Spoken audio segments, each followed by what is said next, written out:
Hello everyone, audio and video clear है कर बता दो।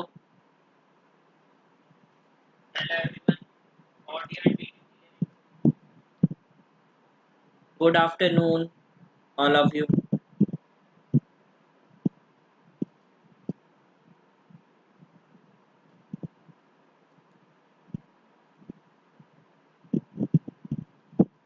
एक बार अपने ऑर्गेनिक के मार्क्स भी मेंशन कर दो। ऑर्गेनिक में कैसा परफॉर्मेंस रहा है और क्या क्या एक बार बताओ।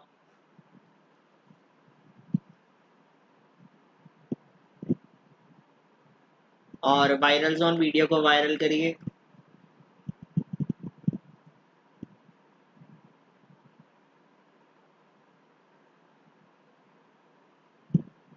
एक बार बताओ सब, ऑर्गेनिक में क्या रहा सीन तुम्हारा। मैंने देखा फिलिप्सा तुम्हारा, और मुझे उसी बात पर गुस्सा आया कि एक क्वेश्चन वो भी नॉमेनक्लेचर से। नॉमेनक्लेचर से एक क्वेश्चन नॉमेनक्लेचर से गलत हुआ है, वो भी इजी वाला।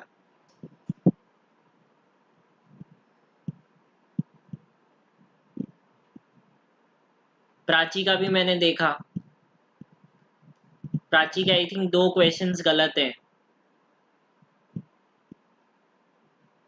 जागृति का भी देखा मैंने, इसके भी शायद 1 से 2 क्वेश्चन ऐसे मुझे दिखे गलत।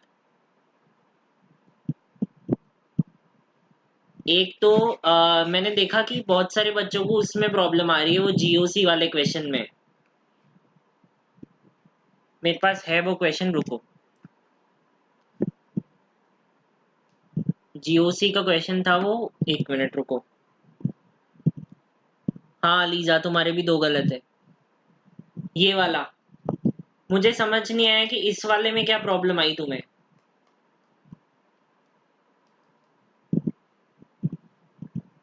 ये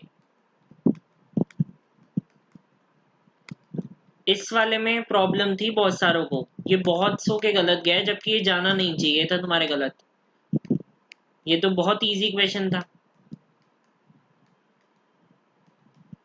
इसमें तो मैंने तुम्हें बताया ही था कि प्लस एम की पावर, मैंने क्लास में ही डिस्कस की थी कि तुम्हें NH2OH और OCH3, ये एक बार प्लस एम की पावर ये वाली तो याद रख लेना क्योंकि क्वेश्चन में आता है। ये वाला तो मैंने तुम्हें बताया ही था कि NH2OH और OCH3 में प्लस एम की पावर उससे ही हो जाता है ये तो मुझे नहीं पता था कि कैसे गलत हुआ तुम्हारे, या तो तुमने ये ऑर्डर लिखा नहीं अपने नोट्स के अंदर। और एक इनेंशियोमर वाले की बात करें तो यार उसके अंदर तो डायरेक्ट मैंने बताया ही था मिरर इमेज वगैरह करके, वो तो ट्रिक से ही हो रहा था डायरेक्ट, डाई स्टीरियोमर्स वाला तो मतलब इस बार के क्वेश्चन तो बहुत इजी से थे अगर तुमने कॉन्सेप्ट एक बार देख भी लिए तो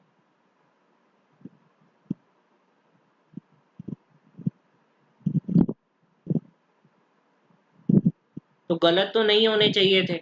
कुछ कुछ के जैसे जागृति का मैंने देखा कि एक वो अल्कोहलिक KOH वाले क्वेश्चन में गलती है,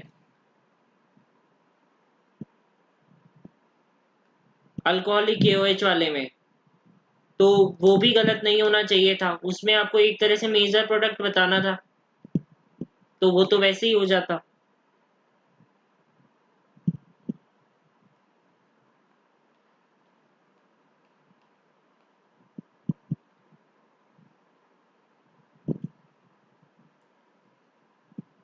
देखो ये मेरा पर्सनल मेंटर, ये है हमारा पर्सनल मेंटोरशिप प्रोग्राम। यहाँ तुम्हें डेली टारगेट्स दिए जाते हैं, 1-to-1 इंटरेक्शन मिल जाता है। तुम्हें मुझसे मेंटोरशिप चाहिए या फिर तुम्हें किसी और से मेंटोरशिप चाहिए, सब कुछ वहाँ पर अवेलेबल है। मेरा जो कोड है वो है कैपिटल ADARSH और 10 कैपिटल लेटर्स में सब विदाउट एनी स्पेस। ये तुम कोड यूज करोगे तो 5000 का जो प्रोग्राम है वो अभी 3999 रुपीज में मिलेगा। मुझे नहीं पता कि कब तक ऑफ है, बहुत लिमिटेड सीट्स अब इसमें बची है क्योंकि बहुत सारे बच्चों ने ऑलरेडी एनरोल कर लिया है। तो मुझसे मेंटोरशिप चाहिए या किसी और से चाहिए, हमारे डाउट फोरम बना हुआ है जहाँ पर सबके डाउट्स को सॉल्व किया जाता है। 1-to-1 इंटरेक्शन मिलेगा, एक्सक्लूसिव लेक्चर्स मिलेंगे मेमसी और एम्स के बच्चों के, और बहुत सारे बच्चों ने 650 प्लस 640 प्लस ऑलरेडी लाने चालू भी कर दिए। और इस बार भी हम 712 720 इसका पेपर प्रिडिक्ट करेंगे क्योंकि हमारे पिछले साल ही 712 का पेपर प्रिडिक्ट हो गया था सूर्या और सूर्या प्लस टेस्ट सीरीज से। तो अगर ये वाला कोड यूज करोगे तो तुम्हें 5000 का 3999 के अंदर मिल जाएगा।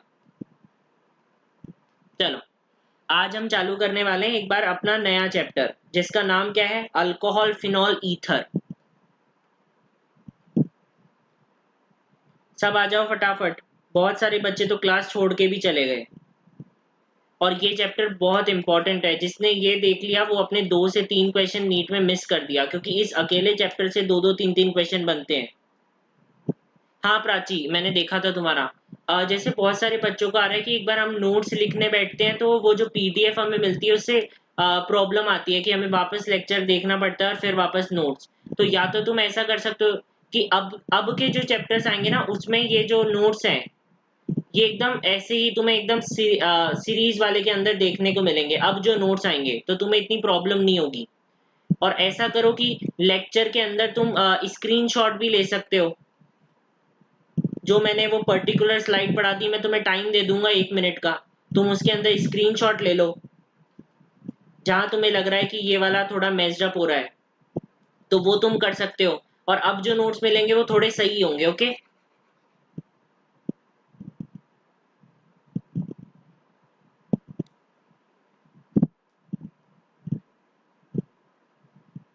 चलो, अल्कोहल फिनॉल ईथर के अंदर सबसे पहले हम बात करते हैं हमारे जो रिडक्शन रिएक्शंस होती हैं, उन रिडक्शन रिएक्शंस की हम बात करते हैं। जब हम रिडक्शन रिएक्शंस की बात करते हैं तो इसका मतलब ये होता है, देखो एक तो होता है हमारे पास ऑक्सीडाइज करना और एक होता है हमारे पास रिड्यूस करना। ठीक है, ऑक्सीडाइज हम क्या बोलते हैं, जब हम अल्कोहल लेते हैं, मान लो कोई हम अल्कोहल लेते हैं, उस अल्कोहल से हम क्या बनाते हैं, मान लो अल्डिहाइड या कीटोन का फॉर्मेशन करते हैं और उससे हम कार्बोक्सिलिक एसिड बनाते हैं मान लो।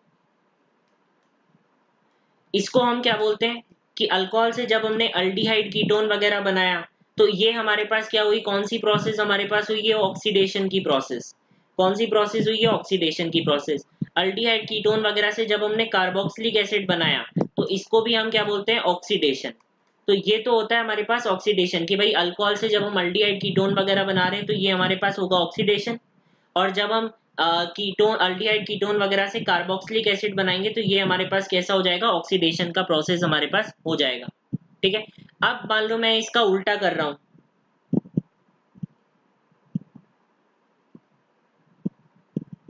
ठीक है, कि कार्बोक्सिलिक एसिड जो है, कार्बोक्सिलिक एसिड, उस कार्बोक्सिलिक एसिड से जब हम अल्डिहाइड कीटोन बनाएंगे तो इसको हम बोलते हैं क्या, रिडक्शन। जब हम उल्टा कर रहे हैं और अल्डिहाइड कीटोन से वापस हम अल्कोहल बनाएंगे तो उसको भी हम क्या बोलते हैं, reduction.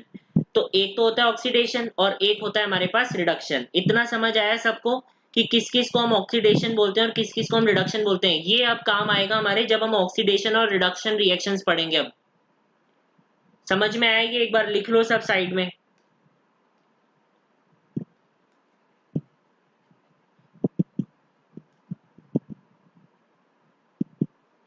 Okay Anish, thank you. चलो, अब बात आती है कि रिडक्शन रिएक्शंस में हमारे कुछ रिएजेंट्स काम आते हैं और वो रिएजेंट्स हमें पक्का पता होने बहुत जरूरी है क्योंकि हर साल 1 से 2 क्वेश्चन इन्हीं से ही आता है कि रिड्यूस कैसे करोगे और ऑक्सीडाइज कैसे करोगे। हमें पहली बात तो ये पता होना चाहिए, जैसे हमने मान लो कार्बोनिल कोई कंपाउंड लिया है, कार्बोनिल कंपाउंड, उस कार्बोनिल कंपाउंड को अब जैसे मैंने बोला कि मेरे पास कोई कीटोन है, उस कीटोन को मैंने अल्कोहल के अंदर चेंज कर दिया, तो तुम्हें पता है कि ये हमारे पास कौन सी प्रोसेस हो गई, ये हमारे पास प्रोसेस होगी रिडक्शन की, कि भाई हम कीटोन से अल्कोहल के अंदर ट्रांसफॉर्म हो रहे हैं। तो ये वाली जो प्रोसेस है वो हमारे पास कौन सी प्रोसेस होगी, रिडक्शन की। अब बात आती है कौन कौन से रिएजेंट्स हम इसके अंदर ले सकते हैं। या तो तुम लिथियम एल्यूमिनियम हाइड्राइड ले लो, सोडियम बोरेट हाइड्राइड ले लो भाई, LiAlH4 ले लो, NaBH4 ले लो, या फिर H2NiPDPT, ये सब आप तुम ले सकते हो। तो इनको ध्यान रखो, बहुत बार ये हमारे पास काम आएंगे। कौन से? LiAlH4, NaBH4, H2NiPDPT, और साथ में एक तुम्हें काम आएगा डिबाल H। ठीक है, ये सब हमारे पास काम आएंगे, तो इनको एक बार लिख लो कि भाई ये सब रिएजेंट्स हमें ध्यान होने जरूरी है।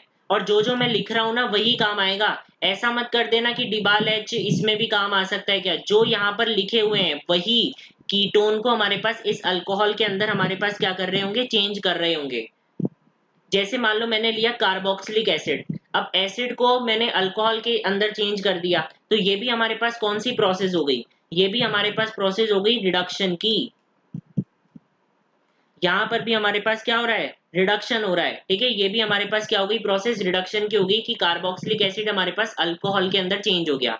ये कौन कर रहा है, LiAlH4। अब तुम बोलोगे कि यहाँ पर NaBH4 क्यों नहीं लिखा, क्योंकि NaBH4 यानी कि सोडियम बोरेट हाइड्राइड, ये हमारे पास रिड्यूस नहीं करेगा एसिड और एस्टर को।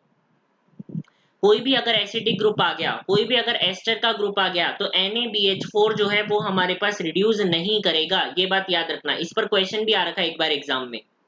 एस्टर को भी LiAlH4 और H2NiPDPT हमारे पास रिड्यूस करता है। अब देखो, हमारे पास जिसका जितने कार्बन का कार्बोनिल कंपाउंड होगा उतना ही हमारे पास, देखो उतने ही कार्बन का हमारे पास क्या बन रहा है, अल्कोहल बन रहा है। अब जैसे एस्टर के अंदर क्या होता है, एस्टर के अंदर दो तरह से तुम्हारे पास अल्कोहल का फॉर्मेशन होता है।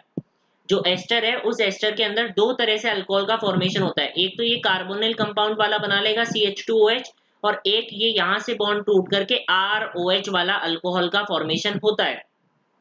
तो एस्टर का हमें ध्यान रखना है कि दो तरह से हमारे पास अल्कोहल का फॉर्मेशन होता है। एक तो इस कीटोनिक वाले ये जो कार्बोनिल वाला पार्ट है उससे, और एक हमारे पास ये OR वाला जो पार्ट है उससे। तो दो टाइप के जो अल्कोहल्स है वो हमारे पास यहाँ पर फॉर्म होते हुए हमें दिखाई देते हैं।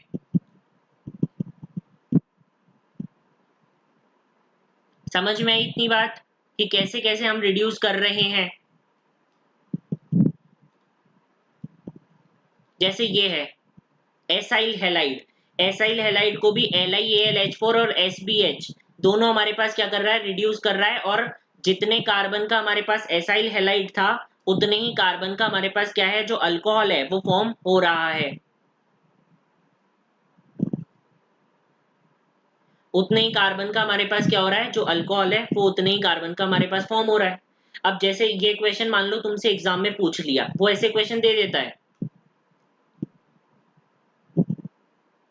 जैसे कीटोनिक वाला जो पार्ट था मैंने वहां पर क्या लिया था, LiAlH4 भी लिया था और NaBH4 भी लिया था। तुम्हें ऐसे पता होना चाहिए।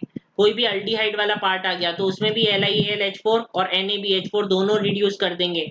अगर मान लो एसिड आ गया तो उस केस में केवल LiAlH4 ही रिड्यूस करेगा। अगर मान लो कोई एस्टर आ गया तो उस केस में भी केवल LiAlH4 ही रिड्यूस करेगा। अगर मान लो मैंने एसाइल हैलाइड ले लिया, मान लो एसाइल हैलाइड, तो उस एसाइल हैलाइड की केस में LiAlH4 भी रिड्यूस करेगा और NaBH4 भी रिड्यूस करेगा। ऐसे तुम्हें पता होना चाहिए कि कौन किस किस को हमारे पास रिड्यूस कर रहा है।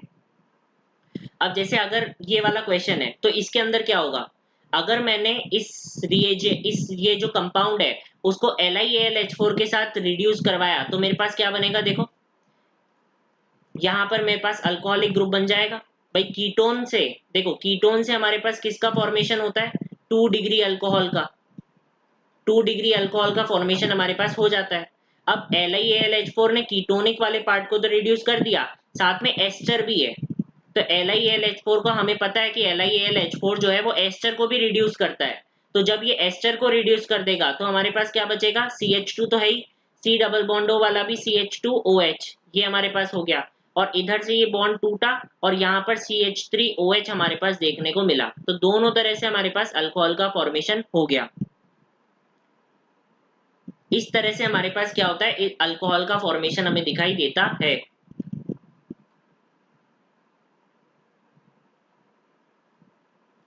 ये बैकग्राउंड ठीक है। इस तरह से हमारे पास फॉर्मेशन हमें देखने को मिलता है। अब अगर मान लो मैंने SBH यानी कि NaBH4 की बात हो रही है, NaBH4 क्या करेगा, एस्टर को तो रिड्यूस करेगा ही नहीं, केवल कीटोनिक वाले पार्ट को रिड्यूस करेगा। तो हमारे पास बनेगा क्या, देखो भाई कीटोनिक वाले पार्ट को तो रिड्यूस कर दिया, और ऐसे का ऐसे हमारे पास एस्टर वाला पार्ट रह गया, क्योंकि एस्टर वाले पार्ट को हमारे पास NaBH4 रिड्यूस कर ही नहीं पाया। जो हमारे पास एस्टर वाला पार्ट था, उस एस्टर वाले पार्ट को तो हमारे पास जो NaBH4 है वो रिड्यूस कर ही नहीं पाया। तो ये बनेगा हमारे पास NaBH4 के केस में। समझ आई इतनी बात? अब क्लियर हुआ कि क्या क्या हमारे पास इंपॉर्टेंस है रिएजेंट्स की।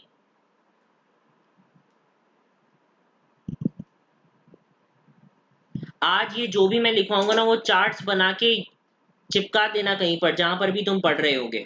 जैसे वायरल जोन अब क्लास को लीव कर दिया, तो ऐसे लीव मत करो यार। आज का चैप्टर सच में बहुत इंपॉर्टेंट है, क्योंकि 1 2 3 क्वेश्चन बनते हैं इस चैप्टर से।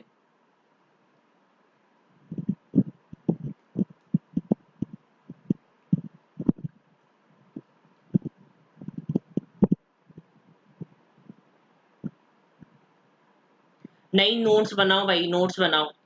ऑर्गेनिक में तो नोट्स बनाओ एटलीस्ट, क्योंकि ऑर्गेनिक में जब जब तुम नोट्स बनाओगे और रिएक्शंस लिखोगे, मैकेनिज्म लिखोगे, तब तुम्हें ज्यादा क्लियर होगा ऑर्गेनिक में। तो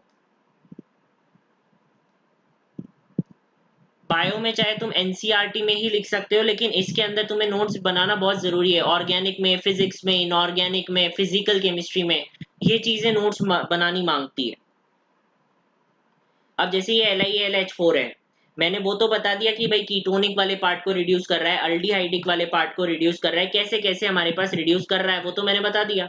अब ये आते हैं छुपे हुए। एनसीईआरटी में कहीं भी हमारे पास ये गिवन है, कहीं भी दे रखे हैं, बहुत सारे चैप्टर्स में अलग अलग भी दे रखे हैं, तो ये तुम्हें पता होना चाहिए। जैसे इसका क्वेश्चन आया 2023 में नीट में, कि ये क्या करता है, सिंपल ये बना के आना था वहां पर, कि सिंपल ये करता है, ऑप्शंस में गिवन था ये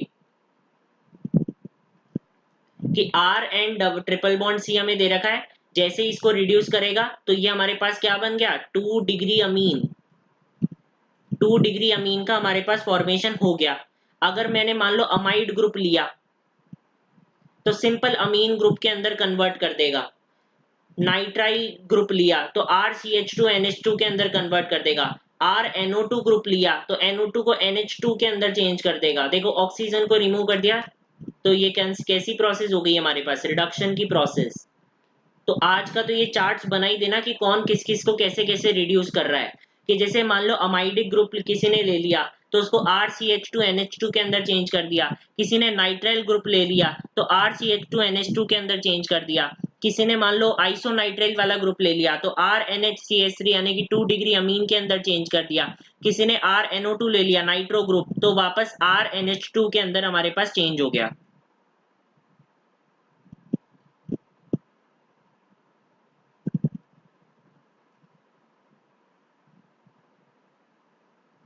समझ आई? तो ये बात याद रखना कि LiAlH4 इनको भी रिड्यूस करता है। अब जैसे वो मैं बात बता रहा था डिबाल एच की। डिबाल एच क्या होता है, डिबाल एच होता है क्या, डाई आइसोब्यूटाइल एल्यूमिनियम हाइड्राइड। क्या होता है DIBAL H, diisobutyl aluminium hydride. अब देखो वो इतना ज्यादा मतलब तुम्हें परेशान करने के लिए क्या करेगा, बहुत बार वैसे तो नहीं करता वो, लेकिन जेई वालों को परेशान कर देता है। क्या लिख के देता है वो, ऐसा स्ट्रक्चर। अब तुम्हें पता होना चाहिए भाई, एल्यूमिनियम हाइड्राइड दे रखा है, आइसो ग्रुप उसने लगा रखा है हमारे पास, ये आइसो ग्रुप, और 2 आइसो ग्रुप है इसलिए डाई आइसो।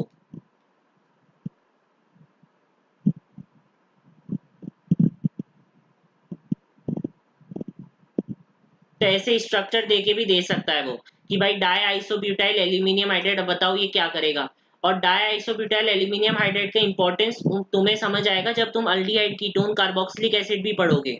कैसे समझ आएगा, वो तुम्हें ये लिख के दे देगा, और आगे लिख के देगा क्या, ये लो, उसने ये लिख के दे दिया।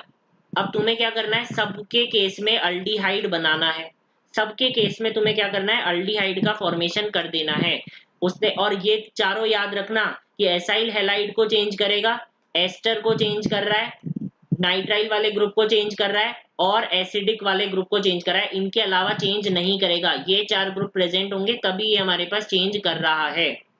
ये याद रखना, यहां पर हमारे पास अल्डिहाइड का फॉर्मेशन हो गया।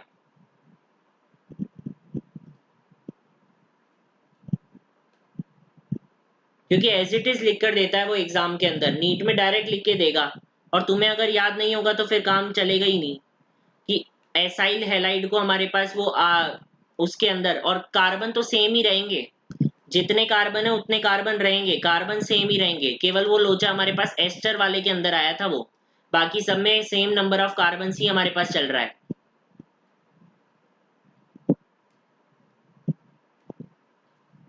अब देखो ग्रिग्नार्ड की मैंने तुम्हें ऑलरेडी बहुत सारी रिएक्शन करवाई थी, बहुत कम बच्चों ने पिछला वाला लेक्चर देखा था 55 मिनट्स का, उसमें मैंने मोस्ट इंपॉर्टेंट ग्रिग्नार्ड की रिएक्शन करवाई थी। जिसने नहीं देखा वो एक बार जाकर देख लेना।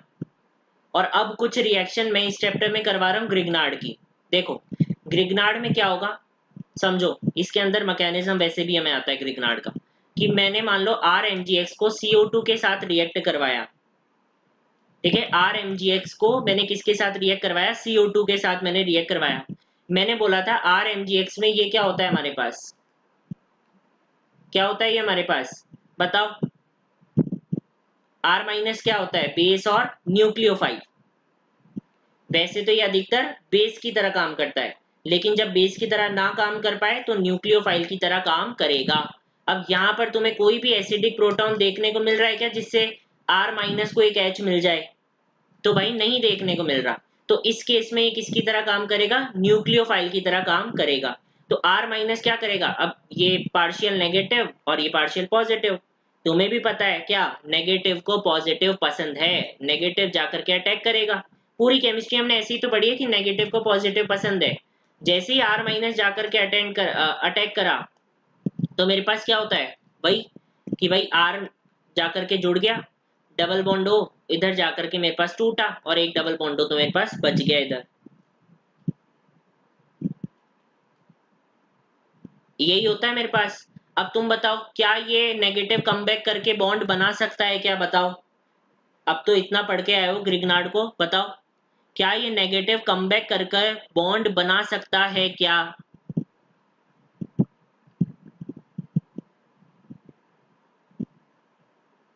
केवल प्राची का है अभी तक, जागृति का भी आ गया।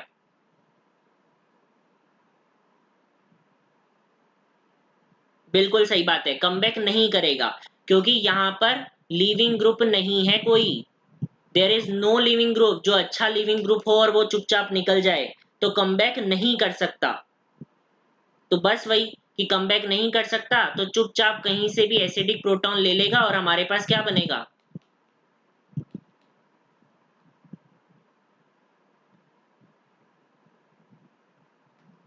क्या बनाइए हमारे पास, कार्बोक्सिलिक एसिड।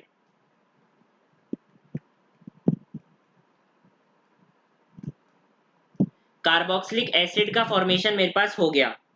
अनीश नहीं है आज क्लास में,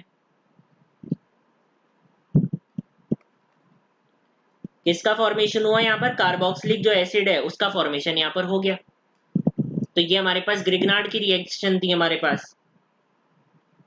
अब देखो ये RMgX है।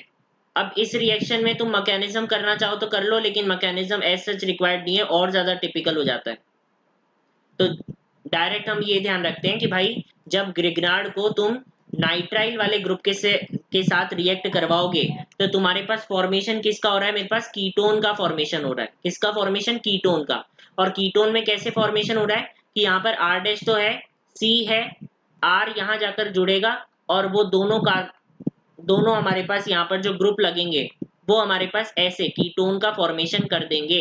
और ये वाली बहुत इंपॉर्टेंट प्रोसेस है, क्योंकि जब वो अल्डिहाइड कीटोन का फॉर्मेशन कर रहा होगा तब वो तुम्हें बोलेगा कि भाई ग्रिग्नार्ड को हमने नाइट्राइल वाले ग्रुप के साथ रिएक्ट करवा दिया, मतलब जो साइनाइड वाला हमारे पास ग्रुप है उसके साथ रिएक्ट करवा दिया, क्या बनेगा। तो तुम्हें पता होना चाहिए कि उस केस में हमारे पास किसका फॉर्मेशन हो रहा है, कीटोन का फॉर्मेशन हो रहा है, जहां पर R ग्रुप ये वाला आता है और एक R ग्रुप हमारे पास ये वाला आता है।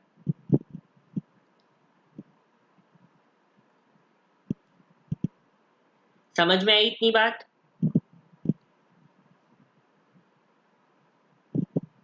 अब थोड़ा सा मैकेनिज्म वाले पर एक बार चल लेते हैं, क्योंकि बहुत सारे बच्चे क्लास लीव कर देंगे कि बोरिंग हो रहा है, बोरिंग हो रहा है। एक बार उस पे चल लेते हैं। चलो, ये हमारे पास बात आती है मैकेनिज्म वाली रिएक्शन। हालांकि इसमें मैकेनिज्म करने की जरूरत नहीं है, लेकिन बहुत बार इच्छा होती है तो हम कर लेते हैं मैकेनिज्म। देखो, इसके अंदर क्या होता है कि ये तीन ग्रुप जो हैं वो, इस रिएक्शन को हम बोलते क्या है वो भी याद रखो, क्या? Haloform reaction. क्या बोलते हैं हम इस रिएक्शन को? इस रिएक्शन को हम क्या बोलते हैं? हेलोफॉर्म रिएक्शन हम इस रिएक्शन को बोलते हैं। अब यहाँ ये तीन रिएजेंट्स हमारे पास यूज होते हैं। CH3 तो सबके अंदर कॉमन है, ये याद रखो। CH3 तो सबके अंदर हमारे पास कॉमन आएगा। अब बाकी ये हमारे पास 2 डिग्री अल्कोहल हो सकता है, ये हमारे पास कीटोनिक ग्रुप हमारे पास हो सकता है, और CHClR हमारे पास हो सकता है। ये तीन रिएजेंट्स तुम्हें पता होने चाहिए कि यहाँ पर हमें इन रिएजेंट्स के साथ क्या करवाना है? हेलोफॉर्म रिएक्शन करवानी है। अब रिएजेंट्स कौन से होते हैं? देखो, दो रिएजेंट सबको पता होते हैं कि NaOH के साथ I2 और KOH के साथ I2। ये दो रिएजेंट्स तो सबको पता रहते हैं, लेकिन जेई मेंस में क्या हो जाता है कि वो क्या यूज करता है कि NaOH I2 को NaOI के अंदर चेंज कर देता है, KOH I2 को मिक्स करके KOI बदल देता है। अब बच्चों को समझ नहीं आता ये क्या है, तो भाई ये रिएजेंट्स भी याद होने चाहिए कि अगर ये रिएजेंट्स भी आ रहे हैं तब भी हम क्या कर रहे हैं? हेलोफॉर्म रिएक्शन करवा रहेंगे। तब भी हम क्या करवाएंगे? हेलोफॉर्म रिएक्शन करवाएंगे। अब देखो, हेलोफॉर्म रिएक्शन के अंदर होता क्या है। जैसे मैंने कीटोन लिया, ठीक है, इसको मैंने किसके साथ रिएक्ट करवाया? मान लो मैंने वो रिएजेंट ले लिया NaOH और I2। ये वाला जो रिएजेंट है वो मैंने मान लो यहाँ से ले लिया। अब क्या होता है, यहाँ पर OH माइनस है, और तुम्हें पता है OH माइनस किसकी तरह बिहेव करता है? OH माइनस बिहेव करता है एक बेस की तरह। तो यहाँ पर OH माइनस ने किसकी तरह बिहेव किया? एक बेस की तरह बिहेव किया। वो क्या करता है? यहाँ से एक प्रोटॉन को लेकर आता है, क्योंकि बेस तो H प्लस को खींच कर लेकर आता है, तो यहाँ पर नेगेटिव बन गया मेरे पास, ठीक है। अब जब मेरे पास यहाँ पर नेगेटिव बन गया, और यहाँ पर अब बात आती है, देखो आयोडीन यहाँ पर यूज होता है। ये मैंने क्या बनाया यहाँ पर? आयोडीन। अब ये क्या करेगा कि भाई मैंने हमेशा बोला है कि यहाँ पर भी थोड़ी सी पोलरिटी क्या हो जाती है? इंड्यूस हो जाती है। जैसे मैंने जब तुम्हें ये वाली रिएक्शन पढ़ाई थी ऐसी, तब मैंने बोला था कि Br के अंदर भी हमारे पास पोलरिटी जो है वो इंड्यूस हो जाती है। तो वैसे ही क्या होगा, इस I2 के अंदर भी पोलरिटी इंड्यूस हो जाती है। जैसे इसको नेगेटिव दिखता है, तो ये पोलरिटी यहाँ पर क्या हो गई? इंड्यूस हो गई। अब जब पोलरिटी इंड्यूस हो गई तो यहाँ नेगेटिव है और यहाँ मेरे पास पॉजिटिव है, तो ये क्या करेगा? नेगेटिव पॉजिटिव पर जाकर के अटैक करेगा। और ये आई एक अच्छा हेलोजन, तो क्या होता है? एक बहुत अच्छा लिविंग ग्रुप मेरे पास होता है। तो ये एक अच्छे लिविंग ग्रुप की तरह मेरे पास यहाँ से निकल जाएगा। तो हमारे पास किसका फॉर्मेशन होगा? CH2I का फॉर्मेशन होगा। फिर वापस रिएक्शन चलेगी। भाई रिएक्शन में NaOH और I2 तो बहुत सारे हैं, तो फिर मेरे पास रिएक्शन होती है। फिर मेरे पास क्या होता है? OH माइनस आकर के यहाँ के एक H को लेकर के जाएगा, तो मेरे पास क्या बनेगा? CH negative I, C double बॉन्डो R। फिर मेरे पास I2 मेरे पास आएगा, वही पोलरिटी यहाँ पर इंड्यूस होगी, वही नेगेटिव पॉजिटिव को देख करके अटैक करेगा। तो मेरे पास क्या होगा? C double बॉन्डो R, CH I और I। और ये यहाँ से तो हेलोजन एक अच्छे लिविंग ग्रुप की तरह तो निकल ही जाता है। फिर वापस मेरे पास कौन आता है? NaOH और I2। फिर OH माइनस क्या करता है? यहाँ के H को लेकर के जाता है, तो अब मेरे पास क्या बना? C negative I C double बॉन्डो R। और फिर वापस I2 के साथ इसकी रिएक्शन होती है, और ये इस पर जाकर के अटैक करता है। ये एक अच्छे लिविंग ग्रुप की तरह यहाँ से निकल जाता है, और हमारे पास क्या बनता है? CI3 C double बॉन्डो R।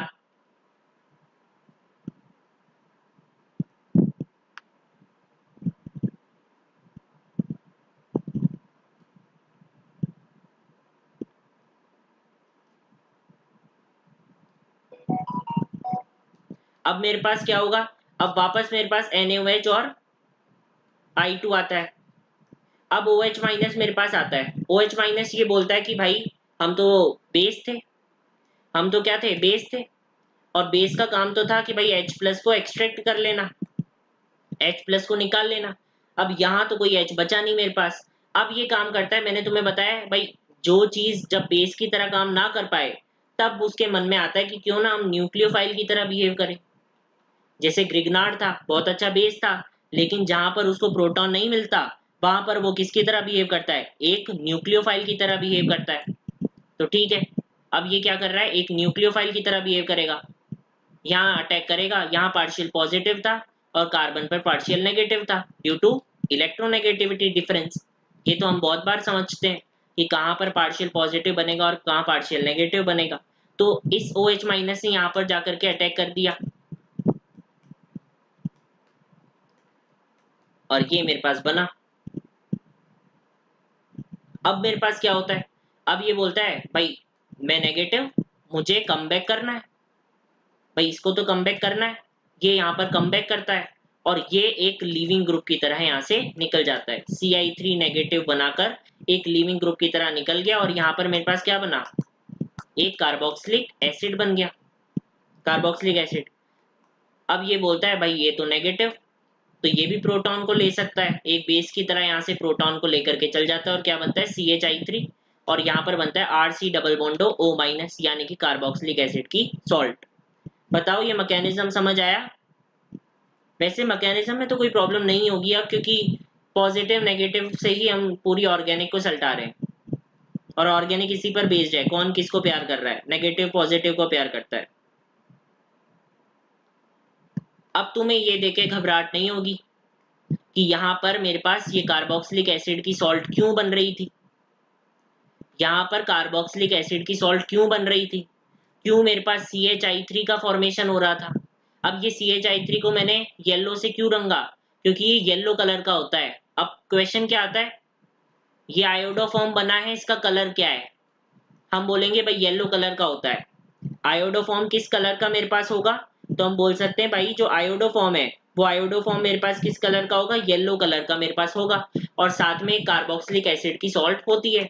अब तुम पूछोगे कि ये क्यों दे रहे हैं, फिर ये इसलिए दे रहे हैं क्योंकि जब इनका ऑक्सीडेशन करवा दोगे तुम ऑक्सीडाइजिंग एजेंट से, तो ये भी कीटोन अल्डिहाइड वगैरह में हमारे पास, कीटोन वगैरह में हमारे पास बदल जाते हैं, कार्बोनिल कंपाउंड वगैरह में हमारे पास क्या होते हैं, बदल जाते हैं, और फिर ये भी हमारे पास ये रिएक्शन देने लग जाते हैं। तो ये तीनों रिएजेंट्स तुम्हें ध्यान रखने चाहिए कि भाई ये हमारे पास क्या दे रहे हैं, हेलो फॉर्म रिएक्शन को देते हैं। अब मुझे पढ़ाना है तुम्हें, देखो ये बहुत इजी टॉपिक है, क्या, हीटिंग करवानी है। और किसकी हीटिंग, बीटा अनसैचुरेटेड एसिड और बीटा कीटो एसिड की हीटिंग। किसकी हीटिंग करवानी है हमें, बीटा अनसैचुरेटेड एसिड और बीटा कीटो एसिड की हीटिंग करवानी है। इसका मतलब क्या है, ये यहाँ पर मेरे पास क्या प्रेजेंट होगा, कार्बोक्सिलिक एसिड प्रेजेंट होगा। क्या प्रेजेंट है मेरे पास यहाँ, कार्बोक्सिलिक एसिड। अब कार्बोक्सिलिक एसिड के पास वाले कार्बन को हम क्या बोलेंगे, अल्फा कार्बन। उसके पास वाले कार्बन को हम क्या बोलेंगे, बीटा कार्बन। तो अब मैंने क्या बोला, हीटिंग करवानी है बीटा अनसैचुरेटेड, यानी कि बीटा पर क्या है, अल्कीन वाला ग्रुप मेरे पास अटैच है, यानी कि बीटा वाले पर मेरे पास डबल बॉन्ड प्रेजेंट है। और बीटा पर कीटोन वाला ग्रुप, कार्बोनिल ग्रुप मेरे पास क्या है, प्रेजेंट है। तो मेरे पास जब मैं इसकी क्या करवाऊंगा, जब मैं इनकी हीटिंग करवाऊंगा, इन दोनों की मैं क्या करवाऊंगा, हीटिंग करवाऊंगा, तो CO2 रिमूव हो जाती है। ये ध्यान रखना है कि जब मैं इनकी हीटिंग करवाऊंगा तो यहाँ से क्या होगा, CO2 रिमूव हो जाती है। और जैसे ही CO2 रिमूव होगी क्या बचेगा, ये वाला पोर्शन और ये वाला पोर्शन, यानी कि ये कीटोन वाला पोर्शन और एक ये वाला पोर्शन मेरे पास बच गया, क्योंकि यहाँ से तो CO2 निकल गई, कार्बोक्सिलिक एसिड वाले ग्रुप में से तो क्या हुआ, जो CO2 है वो मेरे पास निकल गई।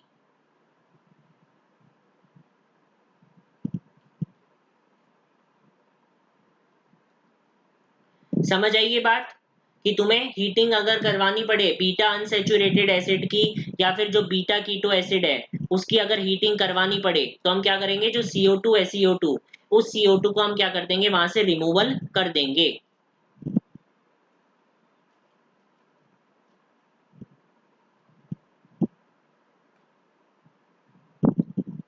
अब देखो, अब हम चलते हैं, थोड़ा सा वो बोरिंग तो है लेकिन पढ़ना तो हमें पड़ेगा यार, हम कुछ नहीं कर सकते उसमें।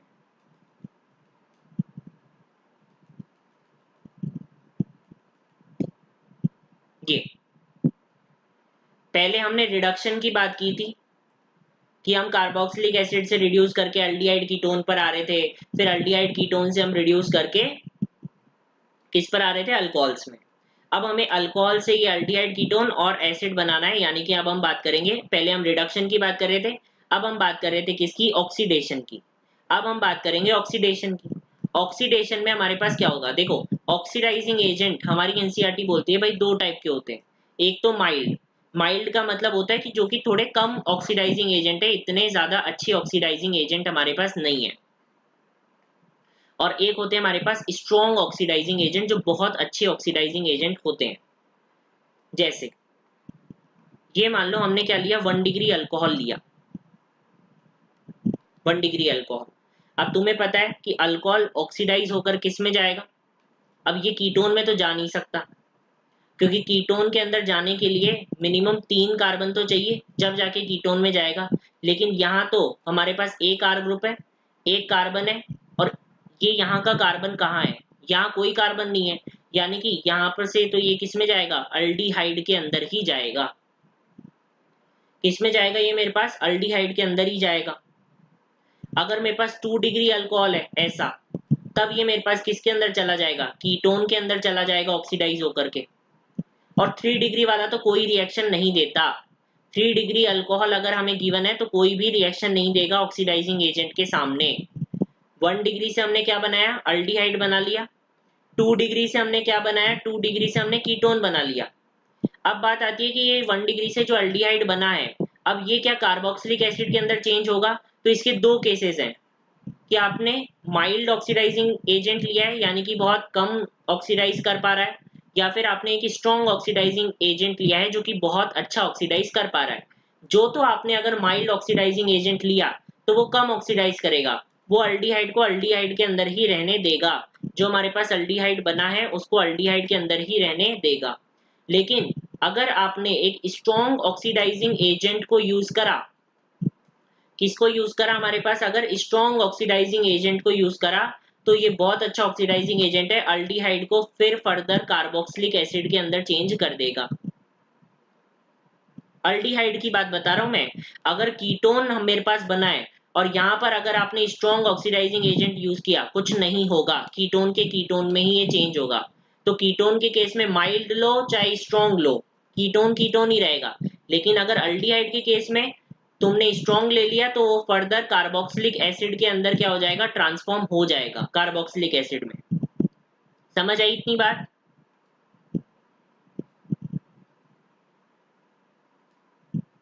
बताओ समझ आई।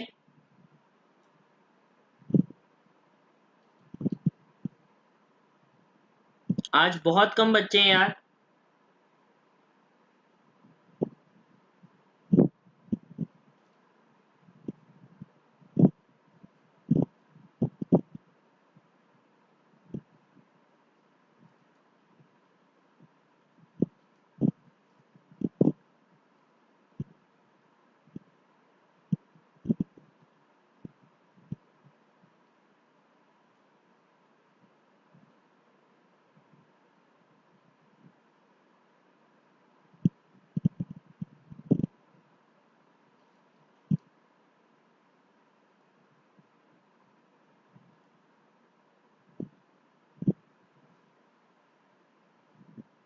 चलो, अब बात आती है जो मैंने बोला कि माइल्ड ऑक्सीडाइजिंग एजेंट है या एक स्ट्रॉन्ग ऑक्सीडाइजिंग एजेंट है। ठीक है, अगर मान लो माइल्ड ऑक्सीडाइजिंग एजेंट है तो माइल्ड ऑक्सीडाइजिंग एजेंट होते कौन से हैं, और स्ट्रॉन्ग ऑक्सीडाइजिंग एजेंट है वो कौन कौन से हैं। माइल्ड ऑक्सीडाइजिंग एजेंट देखो कौन से हैं, पीसीसी और PDC, Collins reagent, Jones reagent और कॉपर 300 डिग्री सेल्सियस। ये हमारे पास किसके अंदर आते हैं, माइल्ड ऑक्सीडाइजिंग एजेंट की कैटेगरी के अंदर आते हैं। ये किस में आएंगे, माइल्ड ऑक्सीडाइजिंग एजेंट की कैटेगरी के अंदर आएंगे। पीसीसी को वो कैसे लिख सकता है, पाइरिडीन बना के CrO3 उसके साथ HCl दे देगा वो, तो ये मेरे पास क्या होगा, पीसीसी। ये मेरे पास क्या होगा, पीसीसी। पीडीसी क्या होता है, पाइरिडियम क्लोरोक्रोमेट। तो Cr2O7 2 माइनस दे देता है पिरिडीन का ये ग्रुप बनाकर। कोलिन्स रिएजेंट, CrO3 के साथ 2 पिरिडीन उसने दे दिया, ये मेरे पास क्या होगा, कोलिन्स रिएजेंट। ये तुम साथ साथ में लिखो, क्योंकि जब तक ये याद नहीं होंगे क्वेश्चन नहीं बनेंगे। विश्वास करो, ये याद करने पड़ेंगे। जोन्स रिएजेंट, जोन्स रिएजेंट क्या होता है, CrO3 के साथ एसीटोन, और एक है कॉपर 300 डिग्री सेल्सियस। ये मेरे पास क्या होगा, ये भी एक माइल्ड ऑक्सीडाइजिंग एजेंट की कैटेगरी में आता है। स्ट्रॉन्ग कौन से हैं, जैसे जोन्स रिएजेंट में जब मैंने एसीटोन यूज किया था तब तो ये माइल्ड ऑक्सीडाइजिंग एजेंट था, लेकिन अगर मैंने CrO3 के साथ H2SO4 को यूज किया तो ये मेरे पास क्या बन गया, एक स्ट्रॉन्ग ऑक्सीडाइजिंग एजेंट। ये मेरे पास क्या बन गया, एक स्ट्रॉन्ग ऑक्सीडाइजिंग एजेंट बन गया। कंसंट्रेटेड HNO3, KMNO4H+, K2Cr2O7H+, ये सब मेरे पास किस में आते हैं, ये स्ट्रॉन्ग ऑक्सीडाइजिंग एजेंट की कैटेगरी के अंदर आते हैं। इस पर हम क्वेश्चन करेंगे, फटाफट एक बार नजर घुमा लो कि क्या क्या मैंने बोला, कौन कौन माइल्ड ऑक्सीडाइजिंग एजेंट की कैटेगरी में आते हैं और कौन कौन स्ट्रॉन्ग ऑक्सीडाइजिंग एजेंट की कैटेगरी में आते हैं।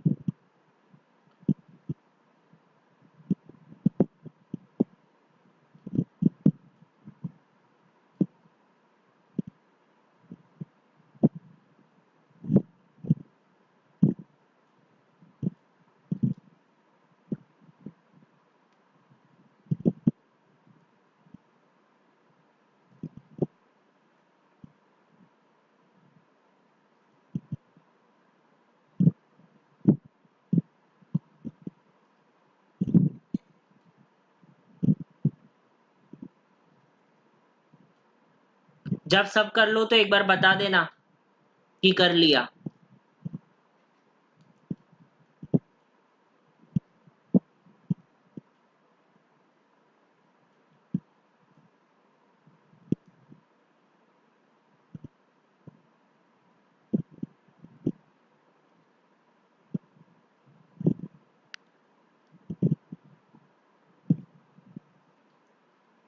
करूं क्वेश्चन, चलाऊं?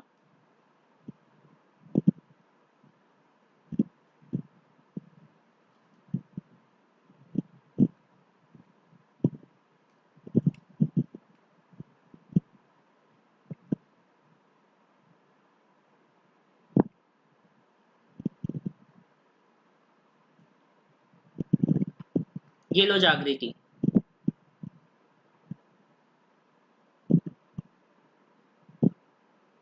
बताओ इसका आंसर बताओ। This is from JEE mains.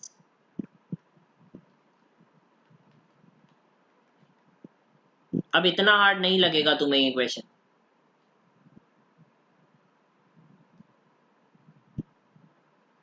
इसमें क्या बोला है कि hexene hex 4 en two ol, यानी कि देखो भाई 6 कार्बन की हमारे पास है, दूसरे पर हमारे पास OH ग्रुप है और 4 पर हमारे पास इन है। ये तो तुम्हें बनाना ही गया होगा। तो hex 4 en two ol PCC के साथ रिएक्ट करा रहे हो, यानी कि पिरिडीनियम क्लोरोक्रोमेट के साथ। तुम्हें पता है वो अल्कोहल को किसके अंदर चेंज करता है, अल्कोहल को एक माइल्ड ऑक्सीडाइजिंग एजेंट है, और 2 डिग्री अल्कोहल को किस में चेंज करेगा, कीटोन में। तो ये मेरे पास किस में चेंज हो गया, कीटोन के अंदर चेंज हो गया। उसके बाद देखो वो क्या बोल रहा है, उसके बाद वो बोल रहा है ऑन रिएक्शन विद सोडियम हाइपोडाइड हाइपोआयोडाइड। क्या है ये सोडियम हाइपोआयोडाइड, क्या है, NaOI। क्या है ये, NaOI, वही NaOI। अब बताओ, मैंने तुम्हें ये बताया था ना रिएक्शन कि कीटोन वाले में NaOI वगैरह डालोगे तो मेरे पास कौन सी रिएक्शन होती है, हेलोफॉर्म। कौन सी रिएक्शन होती है मेरे पास, हेलोफॉर्म रिएक्शन। और हेलोफॉर्म के अंदर हम क्या करेंगे, ये वाला, ये क्या है, ये CH3 ग्रुप है, इसको हम किस में कन्वर्ट करेंगे, C। ये मेरे पास किसके अंदर कन्वर्ट हो गया, आयोडीन वाले कार्बोक्सिलिक एसिड की सॉल्ट में हमारे पास कन्वर्ट होता था, और ये CH3 हमारे पास CHI3 का फॉर्मेशन करता था, आयोडो फॉर्म हमारे पास बना देता था। फिर उसने क्या बोला कि बी दे दिया, which on further heating with soda lime. Soda lime तुम्हें पता है ना, NaOH और CaO। सोडा लाइन क्या होता है, CO2 का रिमूवल। तो ये यहां से मैंने CO2 का रिमूवल कर दिया, तो क्या बना, ब्यूटुइन। इसका फॉर्मेशन हुआ हमारे पास, तो क्या आंसर है, सी, ब्यूटुइन।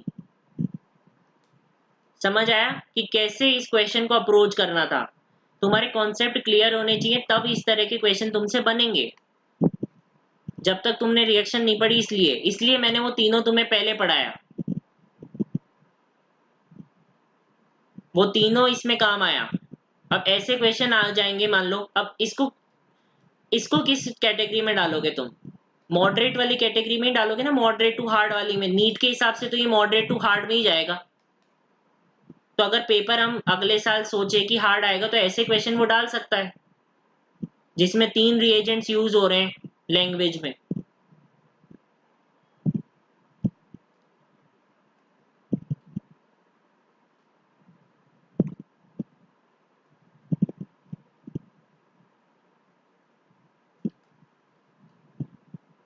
अब देखो, अभी तक मैंने तुम्हें ऑक्सीडाइजिंग एजेंट में K2Cr2O7 ऐसे तरह तरह के ऑक्सीडाइजिंग एजेंट बताए। एक हमारे पास होता है मैंगनीज ऑक्साइड वाला, ये MnO2 का माइल्ड ऑक्सीडाइजिंग एजेंट। क्या है ये, माइल्ड ऑक्सीडाइजिंग एजेंट। ये हमारे पास क्या करता है, ये हमारे पास क्या करता है, एलाइलिक और जो बेंजाइलिक अल्कोहल होगा उसका ऑक्सीडेशन करेगा। हेलो राधे कृष्ण। एलाइलिक और बेंजाइलिक अल्कोहल का क्या करेगा, ऑक्सीडेशन करेगा, और उसको किस में चेंज करेगा, अल्डिहाइडिक ग्रुप में। जैसे फॉर एग्जांपल, अगर मान लो मेरे पास यहाँ RCH double bond CH CH2OH है, और यहाँ पर PH CH2OH है, तो किस में चेंज करेगा। अब एलाइलिक क्या होता है, ये डबल बॉन्ड की ये वाला पास वाला कार्बन मैंने तुम्हें बताया था क्या होता है, ये एलाइलिक कार्बन। तो इसी एलाइलिक वाले को किस में चेंज कर देगा, अल्डिहाइडिक ग्रुप के अंदर चेंज कर देगा। और बेंजाइलिक कौन सा है, ये वाला कार्बन कैसा होता है, बेंजाइलिक। ये भी तुम्हें पता है कि ये वाला जो कार्बन है वो मेरे पास कौन सा कार्बन होता है, बेंजाइलिक कार्बन होता है। तो ये PHCH2OH को PHCHO के अंदर कन्वर्ट कर देगा। तो जो भी एलाइलिक कार्बन होगा या जो भी हमारे पास बेंजाइलिक कार्बन होगा, उसको ये हमारे पास कन्वर्ट करेगा अल्डिहाइडिक वाले ग्रुप में। लेकिन अगर मान लो मेरे पास ऐसा कुछ आ गया, ऐसा, रुको, ऐसा आ गया, और ये मेरे पास MnO2 है, और ये वाला कौन सा, यहाँ पर ये वाला कौन सा कार्बन होगा, ये वाला होगा मेरे पास बेंजाइलिक कार्बन। ये मेरे पास कैसा होगा, बेंजाइलिक कार्बन। तो अब ये किस में चेंज करेगा, अल्डिहाइड में नहीं, किस में, कीटोन में। जहां पर कीटोन बन रहा है वहां तो कीटोन बन रहा है, जहां कीटोन का वो कार्बन ही उतना नहीं है हमारे पास कि कीटोन बना सके, तो वहां तो अल्डिहाइड बनेगा। अब यहाँ पर तो हमारे पास क्या बन जाएगा, ये कीटोन। ऑक्सीडाइजिंग एजेंट है, अल्कोहल से कीटोन का फॉर्मेशन कर दिया। समझ आया वो क्या हमारे पास दे सकता है।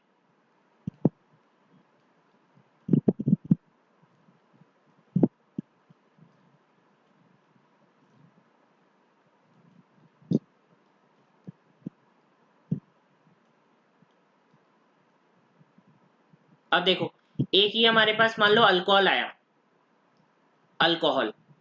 इस अल्कोहल को हमने किसके साथ रिएक्ट करवाया, कंसंट्रेटेड H2SO4 के साथ रिएक्ट करवाया। कंसंट्रेटेड H2SO4 जो है उसके साथ रिएक्ट करवाया। यहाँ पर किसका रोल होता है, टेम्परेचर का। यहाँ पर किसका रोल होता है, टेम्परेचर का। अगर जो मान लो ये हमारे पास रूम टेम्परेचर पर ही रिएक्शन हो रही है, कुछ ज्यादा हमारे पास टेम्परेचर नहीं है, रूम टेम्परेचर पर ही हो रही है, तब तो हमें पता है कि भाई ये H2SO4 जो है वो हमारे पास H प्लस और HSO3 माइनस हमारे पास देता है।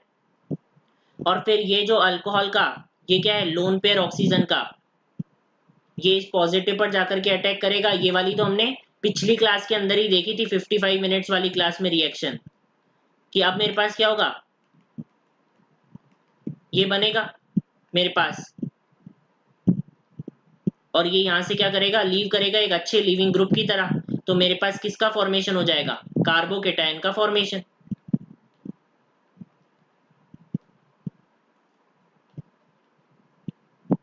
तो यहाँ पर मेरे पास फॉर्मेशन हो गया कार्बोकेटायन का। अब ये वाला मेरे पास जाकर के यहाँ पर अटैक करेगा, तो ये मेरे पास यहाँ पर बन जाएगा। तो एक तरह से इसका यहाँ पर सॉल्ट का फॉर्मेशन हो गया। ये वाला हम पिछली क्लास से पढ़कर आए हैं। जो भी नया है उसको पिछली क्लास का हाइड्रोकार्बन और हेलो एल्केन हेलो एरीन पढ़ना होगा, तभी समझ आएगा। इन बच्चों को भी इसलिए समझ आ रहा है क्योंकि पिछली क्लासेस पूरी अटेंड करके आए, तब जाके समझ आएगा कार्बोकेटायन बना कैसे था, क्योंकि रिपीटिशन में चलती है ऑर्गेनिक। आप कोई भी बीच में से एक चैप्टर चूज नहीं कर सकते। अब मान लो यहाँ पर कंसंट्रेटेड H2SO4 पर टेम्परेचर ज्यादा है। इसमें क्या है, टेम्परेचर जो है वो मेरे पास क्या होगा, ज्यादा होगा।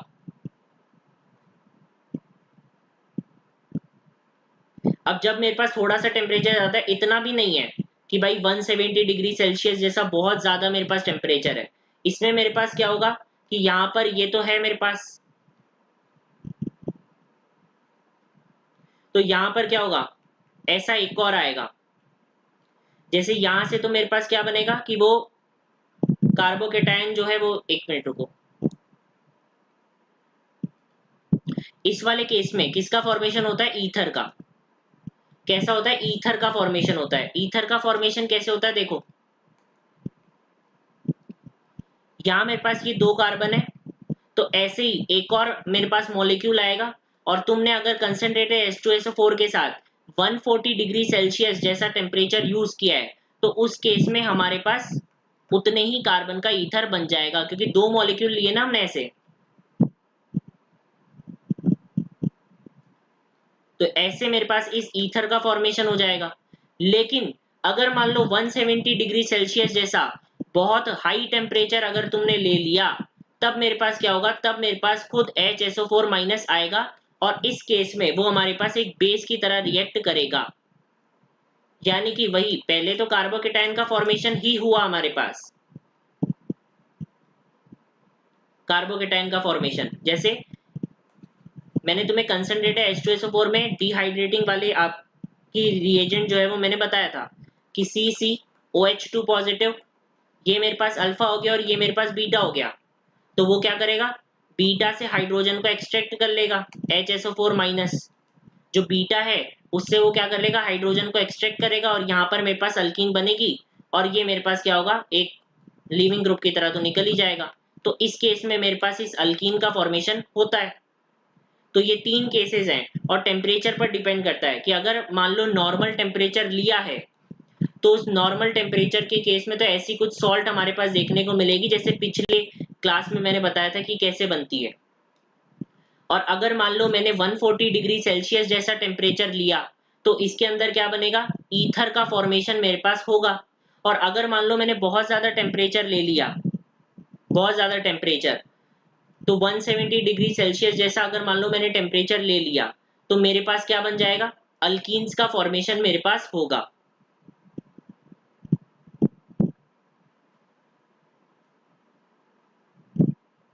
तो इसमें मेरे पास क्या होगा, जो अल्कीन्स है उसका फॉर्मेशन मेरे पास हो जाएगा।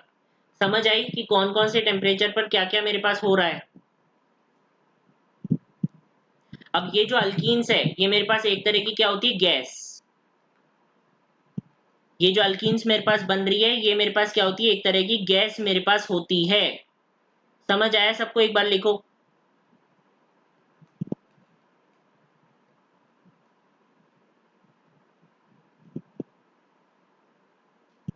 अगर ये डाउट हो तो ईथर का फॉर्मेशन हमारे पास कैसे हुआ, तो भाई वही कि अगर मेरे पास ये था, ऐसा अल्कोहल था, मान लो मेरे पास ऐसा अल्कोहल था, अब वही H प्लस और HSO4 माइनस था। अब यहाँ पर तो मेरे पास क्या बनेगा, कार्बोकेटायन तो बनेगा ही भाई। यहाँ से मेरे पास अटैक करेगा लोन पेयर इस पर जाकर के, और मेरे पास ऐसा बन जाएगा, और यहाँ पर कार्बोकेटायन बनेगा। अब क्या होगा, इस अल्कोहल की एंट्री होगी, और इसको दिख गया पॉजिटिव, ये जाकर के इस पर अटैक करेगा, और ऐसा ईथर का फॉर्मेशन मेरे पास हो जाएगा।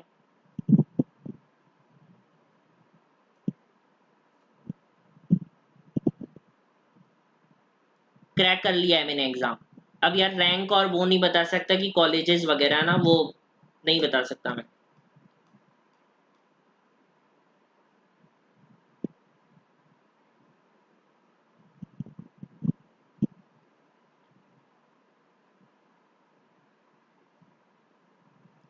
तो सबको ये बात तो समझ में आ गया होगा। चलो अब इसी बात पर वो वाला क्वेश्चन है कि ये क्वेश्चन भी जेई में आया था मेरे पास।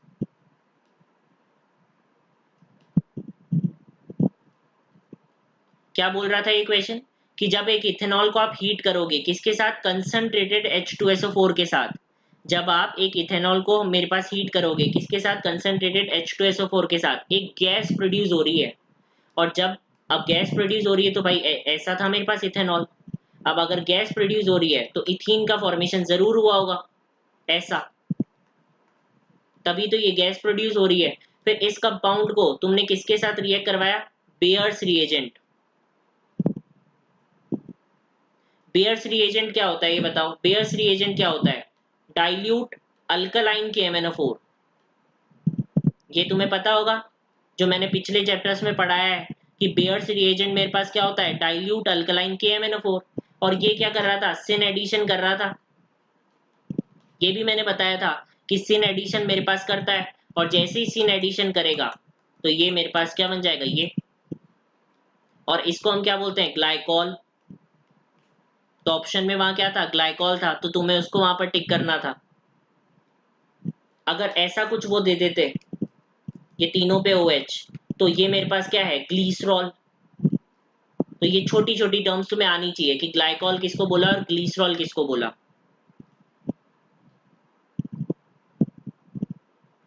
समझ में आया इतना? जो पिछला चैप्टर नहीं पढ़ के आया उसको शायद नहीं समझ आ रहा होगा, क्योंकि ऑर्गेनिक में पिछले चैप्टर्स का बहुत इंपॉर्टेंस है। अभी तुमने क्वेश्चन करे, तुमने ही देख लिया कि कार्बोकेटाइन कैसे बनेगा। अगर वो भी नहीं आ रहा है तो फिर तो तुमने पिछला चैप्टर पढ़ा ही नहीं।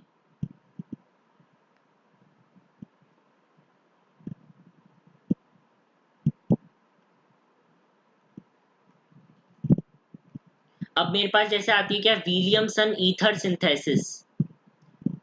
क्या आती है मेरे पास, Williamson ether synthesis. Williamson ether synthesis क्या होती है कि हमें ईथर का फॉर्मेशन करना है। किसका फॉर्मेशन करना है हमें, जो ईथर है उसका फॉर्मेशन हमें करना है विलियमसन ईथर सिंथेसिस के अंदर।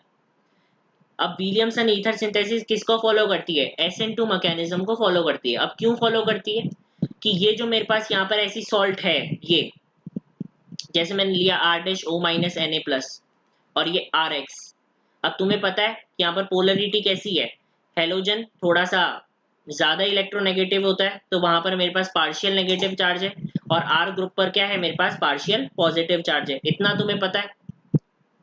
अब क्या होता है, नेगेटिव पॉजिटिव को प्यार करता है, जाकर के अटैक कर देता है। अब ये इसने जाकर के यहाँ पर क्या है, अटैक कर दिया और ये यहाँ से निकल गया। तो R-O-R यानी कि ईथर का फॉर्मेशन मेरे पास हुआ। अब तुम देख सकते हो कि यहाँ पर पीछे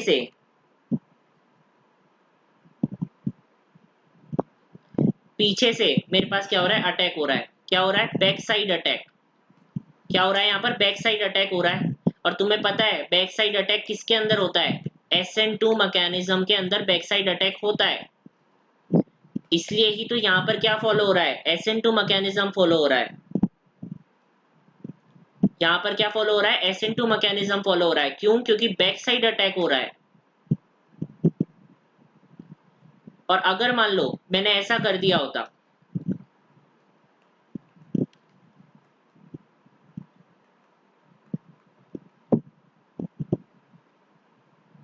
अगर मान लो ये कर दिया होता, तब बताओ क्या ये पॉसिबल है, क्या SN2 मैकेनिज्म क्या पॉसिबल है यहाँ पर।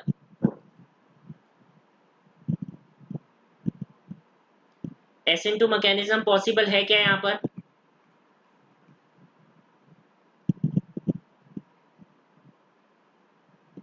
यहाँ SN2 मैकेनिज्म पॉसिबल कैसे है।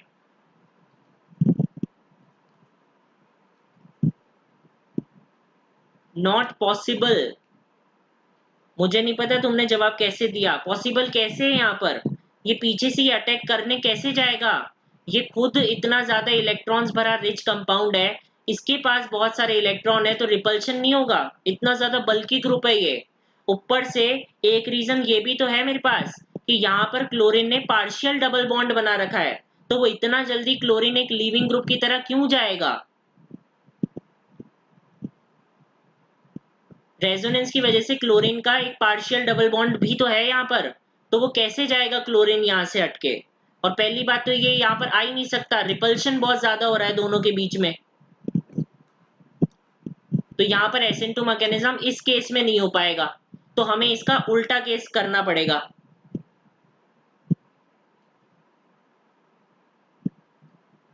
अच्छा ओके अभिलिप्सा, ठीक है ठीक है। तो अब मुझे क्या करना पड़ेगा, तुम एक काम कर सकते हो, अगर तुम्हें ऐसा ही प्रोडक्ट बनाना है तो तुम ये ले लो ना, इसकी सॉल्ट ले लो और इसका एक अल्काइल हैलाइड ले लो, ये लो। इस केस में तो अटैक पॉसिबल है, ये यहाँ पर जाकर अटैक करेगा लीविंग ग्रुप की तरह, ये हेलोजन यहाँ से निकल जाएगा, तो मेरे पास क्या है, इस टाइप का ईथर मेरे पास बन जाएगा, इस तरह का जो ईथर है वो मेरे पास बन जाएगा। तुम्हें यही तो बनाना था, तो तुम्हें सॉल्ट इसकी ले लो और अल्काइल हैलाइड इसका ले लो। पहले तुमने इसका सॉल्ट लिया था और इसका अल्काइल हैलाइड लिया था, तो वो रिएक्शन पॉसिबल नहीं थी, लेकिन इसका सॉल्ट और इसका अल्काइल हैलाइड लोगे तब तो विलियमसन ईथर सिंथेसिस अच्छे से हो जाएगी। और लाइक कर दे यार सेशन को।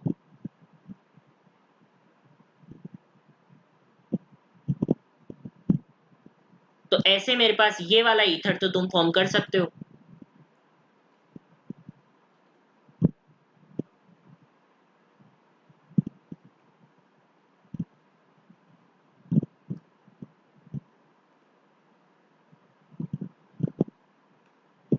समझ आया विलियमसन ईथर सिंथेसिस।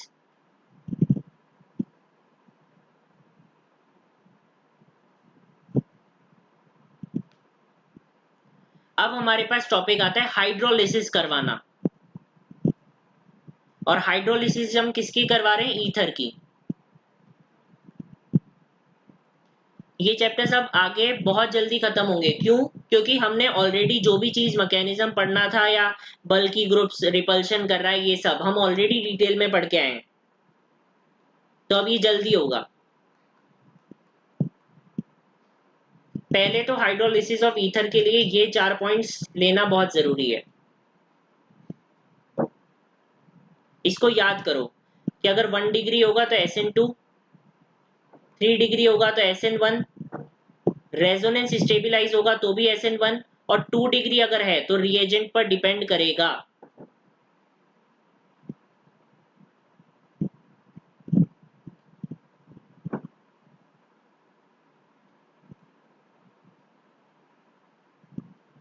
क्यों क्रीमी बॉय, यहाँ समझ नहीं आ रहा तो पेड क्लास में जाना पड़ेगा, और इसकी भी रिकॉर्डिंग मिल सकती है तुम्हें। तो एक बार याद कर लो कि अगर 1 डिग्री है तो SN2, 3 डिग्री है तो SN1, रेजोनेंस स्टेबलाइजेशन होगा तो SN1, और 2 डिग्री है तो रिएजेंट पर डिपेंड करेगा। अब देखो इस पर क्वेश्चन कैसे पूछे जाते हैं। यहाँ पर क्वेश्चन पूछे जाते हैं ऐसे कि हमें यहाँ पर हाइड्रोलिसिस करनी है ईथर की इन प्रेजेंस ऑफ HI। तो अब यहाँ पर क्या होगा, HI किस में टूटता है, H प्लस और I माइनस के अंदर। जो HI है,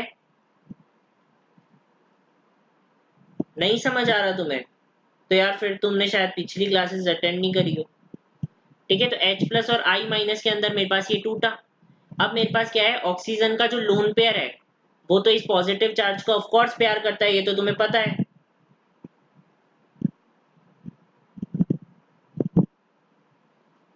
तो यहाँ पर क्या होगा, लोन पेयर इस H प्लस पर जाकर के अटैक करेगा, तो तुम्हें पता है हमेशा से पुरानी परंपरा, ये लो ये मेरे पास बनेगा।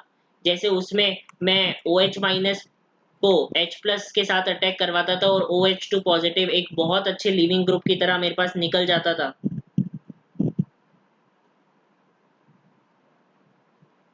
तो वैसे ही मेरे पास इसके अंदर होगा हाइड्रोलिसिस ऑफ ईथर के अंदर। तो मेरे पास ये बन गया। अब क्या होगा उस पर डिपेंड करता है। यहाँ पर 1 डिग्री है, यहाँ पर भी 1 डिग्री है, दोनों में मेरे पास 1 डिग्री है। और मैंने बताया 1 डिग्री के अंदर क्या होता है, SN2 मैकेनिज्म, यानी कि SN2 रिएक्शन से मेरे पास ये रिएक्शन चलेगी। 1 डिग्री के अंदर मेरे पास क्या होता है, SN2 से। ठीक है क्रीमी बॉय, कोशिश करूंगा, है ना। ठीक है, SN2 से चलेगी। अब SN2 तुम्हें पता है SN2 में मैंने बोला था, जब भी मैं हेलो एल्केन हेलो एरीन्स पढ़ा रहा था SN2 के अंदर, कि SN2 को बिल्कुल पसंद नहीं है कि कोई इंटरफेयर करे, कोई भी उसको बल्कीनेस पसंद नहीं है। ये बात मैंने बोली थी SN2 में कि कोई भी उसको बल्कीनेस पसंद नहीं है। अगर बल्कीनेस पसंद नहीं है तो अब ये I माइनस कहाँ अटैक करेगा? यहाँ इस जगह जाकर अटैक करेगा या इस जगह जाकर अटैक करेगा? बताओ।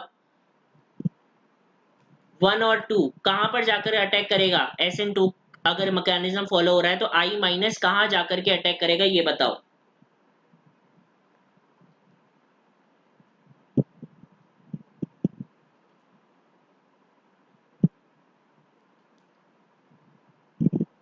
कहाँ जाकर अटैक करेगा? 1 वाले पर, क्योंकि बल्कीनेस कम है, यहाँ 2 कार्बन है तो थोड़ी मुश्किल होगी, लेकिन यहाँ बल्कीनेस कम है तो यहाँ पर अटैक करेगा। जैसे ही अटैक करा, अच्छे खासे लिविंग ग्रुप की तरह ये निकल जाएगा। तो यहाँ क्या बन गया? इथेनॉल। और यहाँ क्या बन गया? CI, यानी कि ये CH2I, सॉरी CH3I। समझ आया क्या मैं बोल रहा था कि SN2 क्या फॉलो होगा हमारे पास? अब मुझे तुम ये करके बताओ, ये वाला, ये वाला करके बताओ, इसके अंदर क्या होगा?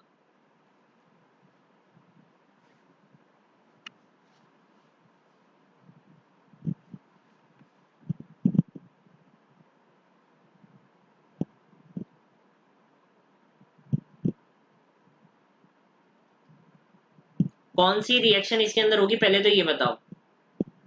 दोनों में से कोई भी, कैसा भी हो, बताओ। ये मेरे पास क्या है? 3 डिग्री। ये मेरे पास क्या है? 1 डिग्री। तो कौन फॉलो होगा? SN1।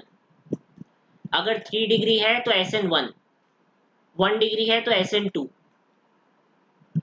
अब 3 डिग्री चाहे कहीं भी हो, दोनों में से, चाहे दोनों पे हो, कहीं भी हो, अगर एक पर भी है 3 डिग्री तो हमारे पास SN1 की रिएक्शन फॉलो होगी। और SN1 में क्या होता है? पहले तो कार्बोकेटायन बनेगा। पहले तो सबसे पहला तो हमारे पास क्या होगा? लोन पेयर जाकर के अटैक करेगा H पॉजिटिव पर। लोन पेयर जाकर के अटैक करेगा H पॉजिटिव पर, तो क्या बनेगा? COH, ऑक्सीजन पे पॉजिटिव, CCC। और SN1 में क्या बनता है? SN1 में बनता है कार्बोकेटायन। ये तुम्हें पता है कि SN1 में हमारे पास क्या बनता है? कार्बोकेटायन बनता है। तो क्या बनेगा यहाँ? COH positive. तो अब क्या बनेगा यहाँ? ये बन गया हमारे पास कार्बोकेटायन, और COH हमारे पास निकल गया। अब हमारे पास क्या आएगा? I माइनस जाकर के इस पर अटैक कर देगा।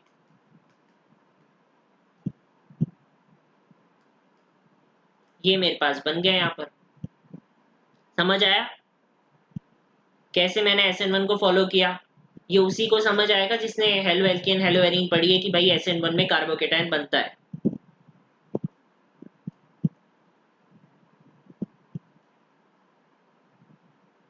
समझ आई ये बात? इसलिए बोलते हैं भाई ऑर्गेनिक में सीरीज से ही चलना, बीच में से ऐसा नहीं कि कोई भी चैप्टर उठा के पढ़ लिया।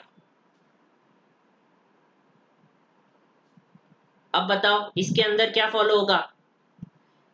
मैंने एक चीज बताई थी, रेजोनेंस स्टेबिलाईजेशन के अंदर SN1 मैकेनिज्म फॉलो होता है। रेजोनेंस स्टेबिलाईजेशन के अंदर SN1 मैकेनिज्म फॉलो होता है। तो यहाँ पर तुम्हें दिख रहा है कि यार यहाँ पर अगर कोई भी कार्बोकेटायन बनेगा तो वो रेजोनेंस स्टेबिलाईजेशन के अंदर तो जाएगा। तो जब यहाँ पर मेरे पास ऐसा बनेगा तो भाई अब तुम सोच में मान लो पड़ गए हो कि यार SN1 और SN2 क्या करें अब? तो तुम देखो कि यार अगर मैं कार्बोकेटायन बनाता हूं तो मेरे पास क्या बनेगा? कार्बोकेटायन रेजोनेंस स्टेबिलाईजेशन में चला जाएगा। कैसे?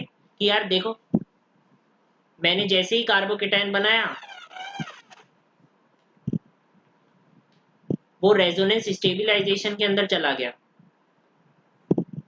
ये तो अगर रेजोनेंस स्टेबिलाईजेशन में है तब तो SN1 ही फॉलो होगा। तो अब क्या बनेगा? I माइनस जाकर के इस पर अटैक करेगा ये मेरे पास बन जाएगा। तो मिथाइल अल्कोहल और एक ये मेरे पास बन गया।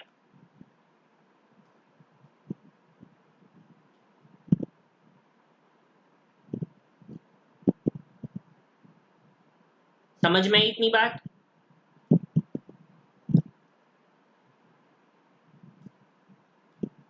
अब देखो, अब वो मैंने केस बताया था तुम्हें कि अगर 2 डिग्री आ जाए तो मेरे पास डिपेंड करेगा रिएजेंट पर, डिपेंड्स ऑन रिएजेंट। कि अगर मेरे पास 2 डिग्री आ जाए तो ये डिपेंड करेगा किस पर? रिएजेंट पर डिपेंड करेगा।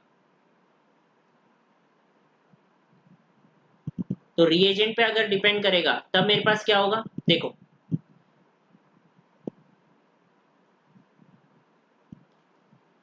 पिछली ये वाली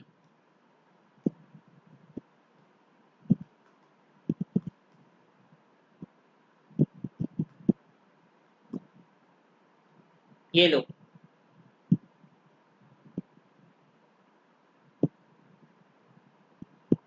ले लो एक बार स्क्रीनशॉट।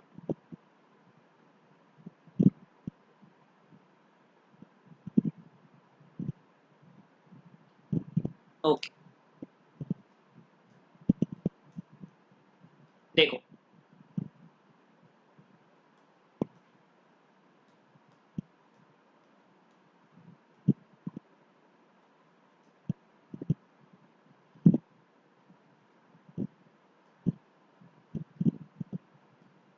डाइल्यूट एसिड है तो हम क्या करेंगे, और अगर कंसंट्रेट एसिड है तो हम क्या करेंगे। अगर डाइल्यूट एसिड है तो SN1 मैकेनिज्म फॉलो करवा देना, और अगर कंसंट्रेटेड एसिड है तो SN2 मैकेनिज्म फॉलो करवा देना। ठीक है, क्या एक ये याद रखना है हमें कि अगर मान लो डाइल्यूट है तो हमें क्या फॉलो करवाना है, SN1 मैकेनिज्म, और अगर कंसंट्रेटेड है तब हमें क्या फॉलो करवाना है, SN2 मैकेनिज्म को फॉलो करवाना है। वो तुम्हें ऐसे मेंशन करके दे देगा कि भाई डाइल्यूट है कि कंसंट्रेटेड है। अगर मान लो उसने कंसंट्रेटेड यहाँ पर दिया होता तब कैसे प्रोडक्ट हमारे पास बनते। अगर उसने कंसंट्रेटेड दिया होता तो हम बोलते भाई SN2 मैकेनिज्म को फॉलो करना है अगर कंसंट्रेटेड दिया है तो। और अगर SN2 मैकेनिज्म को फॉलो कर रहे हो तो हमें क्या चाहिए, हमें चाहिए कि I माइनस जाकर के वहां अटैक करे जहां पर हिंड्रेंस कम हो। तो कहां पर हिंड्रेंस कम है, इस पर हिंड्रेंस कम है। तो उस केस में हमारे पास क्या बनता, ये बनता उस केस में, यही बनता ना। समझ आया कि यही बनता ना, सबने यही बनाया होगा हो कि SN2 मैकेनिज्म अगर फॉलो हो रहा है तो यही प्रोडक्ट हमारे पास बनेगा।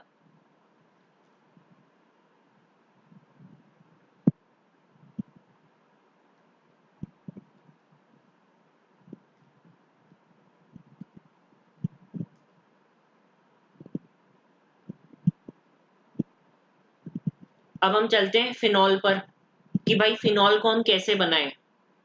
जो फिनॉल है, फिनॉल, उस फिनॉल को हम कैसे बनाएं, उस पर चलते हैं, हम फिनॉल को कैसे बनाया जाए। सबसे पहली बात आती है क्यूमीन से हम क्या बना रहे हैं, फिनॉल को बना रहे हैं। अब क्यूमीन किसको बोलते हैं, आइसोप्रोपाइल बेंजीन को ही हम क्या बोलते हैं, क्यूमीन बोलते हैं। क्यूमीन किसको बोलते हैं हम, जो आइसोप्रोपाइल बेंजीन है, आइसोप्रोपाइल बेंजीन, उस आइसोप्रोपाइल बेंजीन का ही नाम हमने क्या रखा है, क्यूमीन। तो ये हमारे पास क्या है, आइसोप्रोपाइल बेंजीन। अब इसके अंदर हम क्या करते हैं, ऑक्सीजन को ऐड करवाते हैं प्रेजेंस ऑफ कैटलिस्ट। O2 को ऐड करवा रहे हैं किसकी प्रेजेंस में, O2 को हम ऐड करवा रहे हैं एक जो कैटलिस्ट है उस कैटलिस्ट की प्रेजेंस में हम O2 को ऐड करवा रहे हैं। तो हमारे पास क्या होता है, देखो ये C है, ये मेरे पास H है, बीच में तुम 2 ऑक्सीजन लगा दो O2 का। कोई मैकेनिज्म करने की रिक्वायरमेंट नहीं है, क्योंकि वो क्या पूछता है, या तो ये प्रोडक्ट या फिर ये जो बीच में ऐसा इंटरमीडिएट बन रहा है उसको पूछता है। तो तुम्हें ये CH है, जहां कम नंबर ऑफ हाइड्रोजन है वहां पर तुम 2 ऑक्सीजन लगा दो O2 का। इसको हम क्या बोलते हैं, इसको हम बोलते हैं क्या, क्यूमीन हाइड्रोपेरोक्साइड।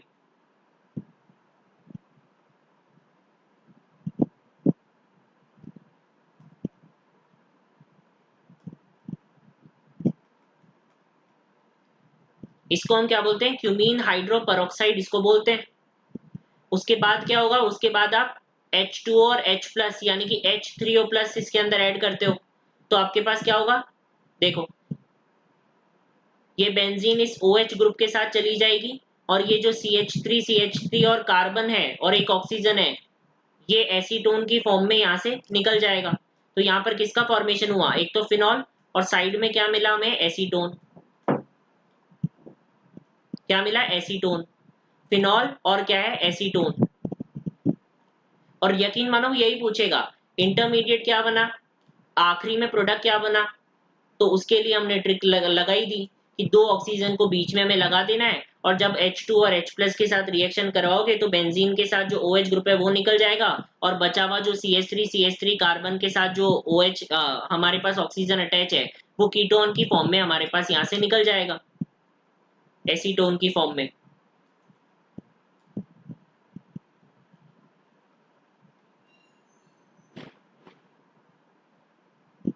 अब देखो ये वही, जब मैं तुम्हें पढ़ा रहा था हेलोएल्केन हेलोएरीन, तो मैंने बोला था कि ROH को विदाउट मैकेनिज्म हम ये सब कर रहे थे और RCl का फॉर्मेशन कर रहे थे हम, ये तुमने पढ़ा है। होप तुमने हेलोएल्केन हेलोएरीन पढ़कर आए हो तुम। तो जब मैंने ROH को PCl5 के साथ रिएक्ट करवाया तो RCl का फॉर्मेशन हो रहा था, ये तो तुम्हें पता है, मैंने ये रिएक्शन पढ़ाई है तुम्हें। वैसे ही अगर मैं फिनॉल को PCl5 के साथ रिएक्ट करवाऊंगा तो वही ये भी क्या है, एक तरह का ROH है, PHOH, तो यहाँ पर भी Cl जाकर के मेरे पास जुड़ जाएगा। विदाउट मैकेनिज्म हमें ध्यान रखना था ये।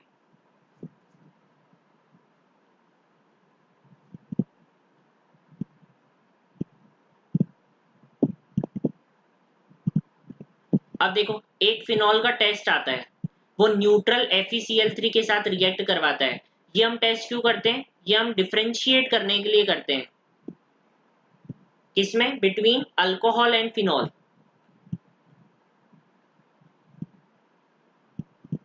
अल्कोहल और फिनॉल के अंदर डिफरेंशिएट करने के लिए हम ये टेस्ट परफॉर्म करते हैं। जो अल्कोहल और फिनॉल है उसके बीच में हम डिफरेंशिएट करने के लिए टेस्ट करते हैं। कैसे, ये हमारे पास अगर फिनॉल हुआ और उसको आपने न्यूट्रल FeCl3 के साथ रिएक्ट करवाया तो तुम्हें एक वॉयलेट कलर देखने को मिलेगा। कैसा कलर, एक वॉयलेट कलर देखने को मिलेगा। और वॉयलेट कलर क्यों बनता है, क्योंकि ये कॉम्प्लेक्स बनता है। हार्ड क्वेश्चन करने के लिए वो इस कॉम्प्लेक्स का नाम पूछ लेगा और ये भी पूछ लेगा कि कलर कौन सा बनता है।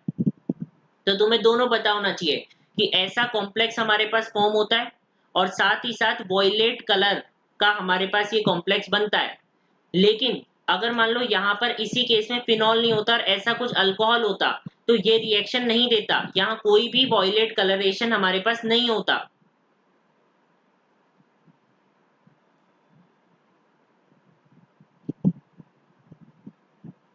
फिनॉल ही हमारे पास ये टेस्ट देता है और उसी केस में हमारे पास वॉयलेट कलरेशन जो है वो हमें देखने को मिलता है।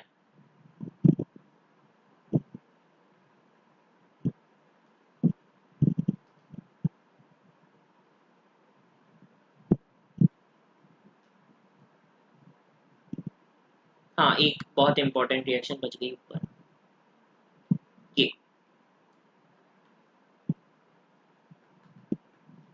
ये कौन सी रिएक्शन है, ये रिएक्शन है मेरे पास एस्टरिफिकेशन।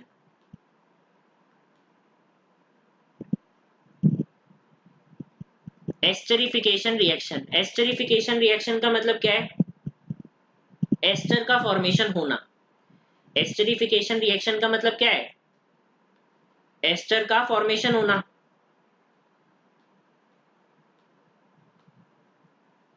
यही मेरे पास क्या होती है, एस्टरिफिकेशन रिएक्शन। अब एस्टरिफिकेशन रिएक्शन में क्या होता है, अल्कोहल और एसिड इन दोनों को हम मिलाते हैं और किसका फॉर्मेशन करते हैं, एस्टर का। अल्कोहल और जो एसिड है उस अल्कोहल और एसिड को हम मिलाते हैं और किसका फॉर्मेशन करते हैं, एस्टर का। अब वो यहाँ पर क्या क्या क्वेश्चन पूछता है, अल्कोहल से OH आएगा कि H आएगा, एसिड से OH आएगा कि H आएगा, एक तो वो क्वेश्चन पूछता है। तो तुम्हें पता होना चाहिए भाई अल्कोहल से हम H को यूज कर रहे हैं और जो एसिड है उस एसिड से हम क्या यूज कर रहे हैं, एसिड से हम OH को यूज कर रहे हैं। अल्कोहल से हम H को यूज करेंगे और एसिड से OH को हम यूज करेंगे। अब देखो इसके अंदर क्या होगा, सिंपल, इसके अंदर ये पहली बात तो एसिडिक मीडियम के अंदर होती है ये रिएक्शन। किस मीडियम में हो रही है हमारे पास, जो एसिडिक मीडियम है उस एसिडिक मीडियम के अंदर हमारे पास ये रिएक्शन हो रही है। एक तो ये पता होना चाहिए। ये हमने अल्कोहल लिया और ये एसिड है। अब तुम बोलोगे कि ये तो एसिड नहीं है, लेकिन ये एसिड डेरिवेटिव तो है। एसिड नहीं है लेकिन क्या है, एसिड डेरिवेटिव तो है।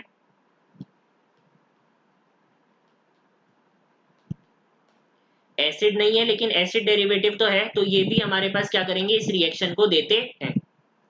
कुल मिला के तुम्हें क्या करना है भाई, अल्कोहल से हमारे पास क्या आता है, H आता है, यानी कि जुड़ेगा क्या, OR डैश ग्रुप। जुड़ेगा क्या हमारे पास, OR डैश ग्रुप जुड़ेगा। OR डैश ग्रुप जुड़ेगा। तो अब यहां पर देखो,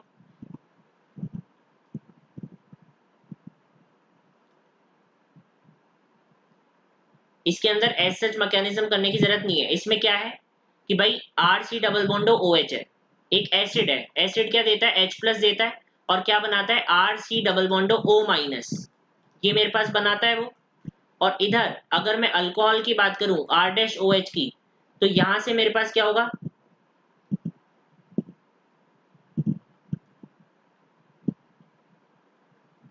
कुल मिला के यार इतना ही। यहाँ पर OR ग्रुप जो है वो जाकर के जोड़ देना है, क्योंकि जुड़ेगा क्या मेरे पास, ये OR डैश ग्रुप, क्योंकि अल्कोहल से मैंने H को रिलीज करवा दिया, तो मेरे पास OR डैश ग्रुप जो है वो जुड़ने को एकदम तैयार है कि वही हमारे पास क्या है, जाकर के जुड़ेगा। फॉर एग्जाम्पल वो कैसे जाकर के जुड़ेगा, अब वो क्वेश्चन हमारे पास ऐसे देता है, देखो कि भाई R डैश OH था मेरे पास, और उसने ये ले लिया था कि RC डबल बॉन्डो OH। अब वो फंसाने की कोशिश कैसे करता है, अगर उसको एक मान लो हमें फंसाना हो तो वो देता है ऑक्सीजन पे, अगर मान लो मैंने 16 का आइसोटोप रखा, ऑक्सीजन पर मैंने अगर मान लो 16 का आइसोटोप रखा और इस पर मैंने 18 का आइसोटोप रखा, तो अब वो बोलता है चलो प्रोडक्ट बताओ, पहली बात तो, और प्रोडक्ट के अंदर ऑक्सीजन का कौन सा आइसोटोप आएगा वो भी बताओ। अब हम कंफ्यूज, भाई हमने तो रिएक्शन पढ़ी थी कि ये प्रोडक्ट बनता है, पर बनेगा क्या, आएगा कैसे, तो हम ये देखेंगे कि भाई यहाँ से OR ग्रुप को हमें जाकर के जोड़ना था, ऐसा भैया ने बोला था कि OR डैश ग्रुप को हमें जाकर के जोड़ना है कुल मिला के। तो हमें एस्टर बनाना है, तो एस्टर कैसे करेंगे कि भाई RC डबल बॉन्ड O और OR डैश, ये हमने यहाँ पर बना दिया भाई, OR डैश ग्रुप को जाकर के हमने इस पर जोड़ दिया। ठीक है, अब तुम बोलो बताओ यहाँ कौन सा आइसोटोप आएगा ऑक्सीजन का, बताओ कौन सा आइसोटोप मेरे पास आएगा ऑक्सीजन का।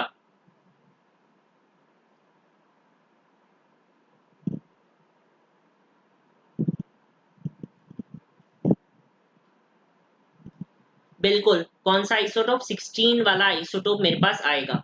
वो ऐसे ही एक अच्छा क्वेश्चन बना सकता है, हालांकि नीट वाले नहीं बनाते, लेकिन क्या पता इस बार इतना ज्यादा उनका उड़ा है तो बना ही दे कि कौन सा आइसोटोप आएगा। तो 16 वाला आएगा, क्योंकि हमें OR डैश ग्रुप जोड़ना है। फॉर एग्जाम्पल अगर मान लो उसने एसिड नहीं दिया होता, अगर उसने एनहाइड्रेट ग्रुप दे दिया होता,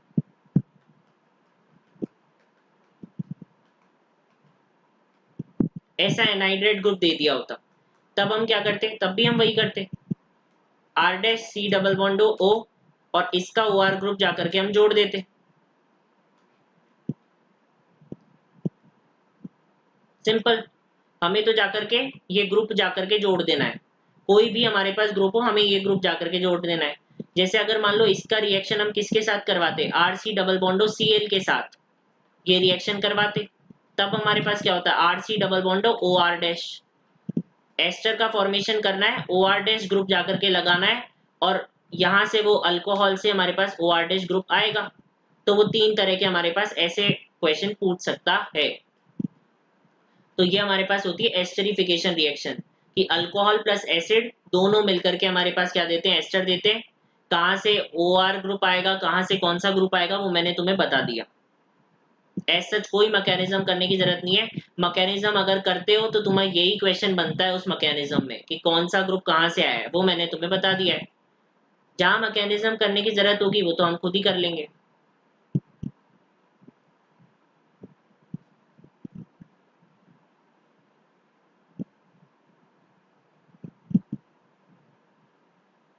अब एक रिएक्शन मुझे पढ़ानी है, क्या? Schotten Baumann reaction. ये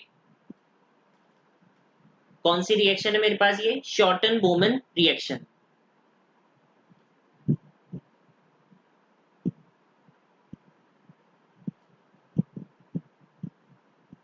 अब ये वाला तो तुम ऑलरेडी कर सकते हो, बता दो। ये अल्कोहल है, ये एक एसिड डेरिवेटिव मेरे पास हो गया, क्या बनेगा बताओ? C6H5 C double bond O, यहां से ये ग्रुप आ जाएगा उठ के, ये लो, समझ आ गया? Direct Schotten Baumann reaction. वैसे तो नाम वैसे रखना ही नहीं चाहिए था इसका।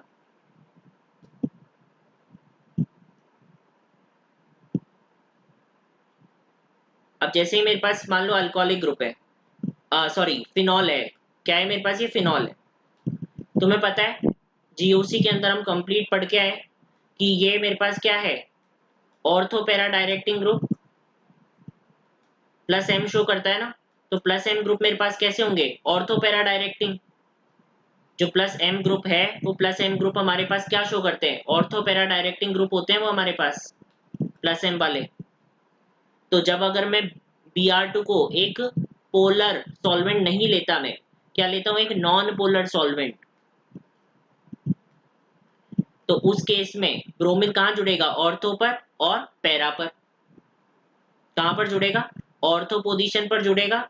और किस पर जुड़ेगा? पैरा पोजीशन पर मेरे पास जुड़ेगा, ऑर्थो पोजीशन पर और पैरा पोजीशन पर। लेकिन अगर मैंने Br2 के साथ वाटर को ले लिया, एक पोलर सॉल्वेंट को ले लिया, तो इतनी ज्यादा कंसेंट्रेशन हो जाएगी ब्रोमीन की कि वो मेरे पास ऑर्थो पैरा दोनों पर जाकर के जुड़ जाएगा। पहले तो वो या तो ऑर्थो पर जुड़ रहा था या पैरा पर जुड़ रहा था, लेकिन अब जब हमने पोलर सॉल्वेंट ले लिया उसके साथ, तो हमारे पास वो तीनों पर जाकर के जुड़ जाएगा। और इस ये कैसे होती है? इसकी एक वाइट पीपीटी फॉर्म होती है, और इसी को हम बोलते हैं इसका टेस्ट। क्योंकि वो हमसे यही पूछेगा कौन सी पीपीटी बनी है? वाइट पीपीटी हमारे पास फॉर्म हुई है। कौन सा कंपाउंड है? ये कंपाउंड है। एज इट इज पता होनी चाहिए। जो चीजें तुम्हें पता होनी चाहिए थी, मैकेनिज्म करना था, वो हम हाइड्रोकार्बन के अंदर करके आ चुके हैं। इसलिए हाइड्रोकार्बन मोस्ट इंपॉर्टेंट चैप्टर है, वहीं से ही सारी चीजें पता हो जाती है।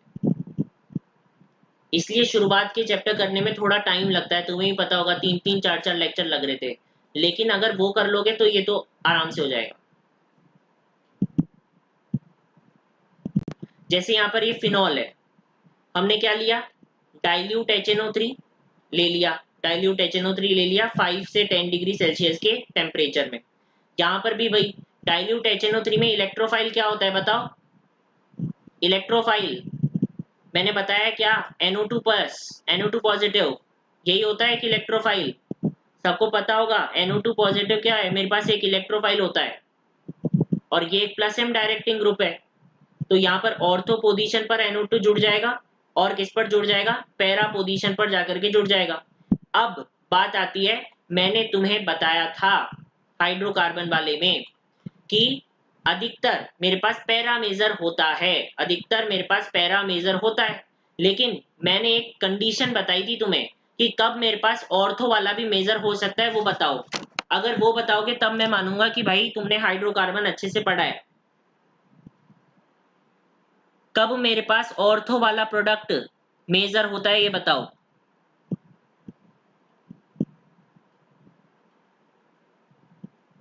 अभिलिप्सा बहुत बढ़िया। बैक बॉन्डिंग के केस में मैंने तुम्हें बोला था जहां पर बैक बॉन्डिंग हो जाए उस केस में मेरे पास ऑर्थो वाला जो प्रोडक्ट है वो मेजर बनता है। तो यहां पर मेरे पास क्या होगी? बैक बॉन्डिंग, सॉरी एक minute, back bonding, back bonding, hydrogen bonding. तुमने बैक बॉन्डिंग बोल दिया और मैंने बोल दिया, सॉरी, हाइड्रोजन बॉन्डिंग। कौन सी बैक बॉन्डिंग? कहां कहां बैक बॉन्डिंग? मेरे मुंह से निकल गया हाइड्रोजन बॉन्डिंग। और सब अभिलिप्सा की देखा देख तुम भी सब बैक बॉन्डिंग लिख रहे हो, तुम सब पता पड़ गया मुझे। हाइड्रोजन बॉन्डिंग के केस में तो यहां मेरे पास क्या हो रही है, ये हाइड्रोजन बॉन्डिंग। तो हाइड्रोजन बॉन्डिंग के केस में ये मेजर बना है इस बार, इसलिए सब यहां पर एक भेड़ चाल में चल रहे हैं। और ये हुआ डाइल्यूट HNO3 का। कंसंट्रेटेड HNO3 में वही Br जैसा काम, ऑर्थो पर भी जुड़ गया और पैरा पर भी जुड़ गया।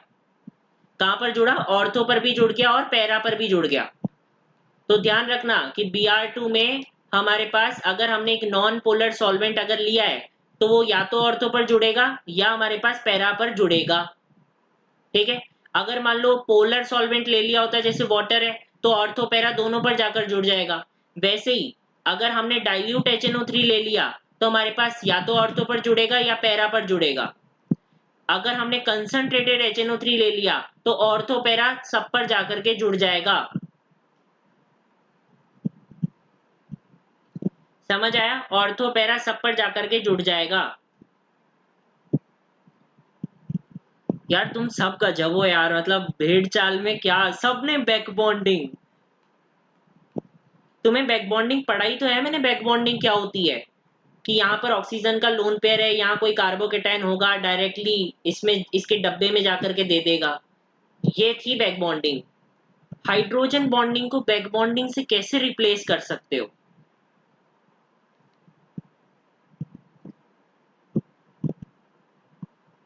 अगर ये क्वेश्चन तुम्हारे वाइवा में पूछ लिया होता और तुमने बैक बॉन्डिंग दे दिया होता तो वो मेरे घर आ जाता वाइवा वाला कि ये क्या है बैक बॉन्डिंग।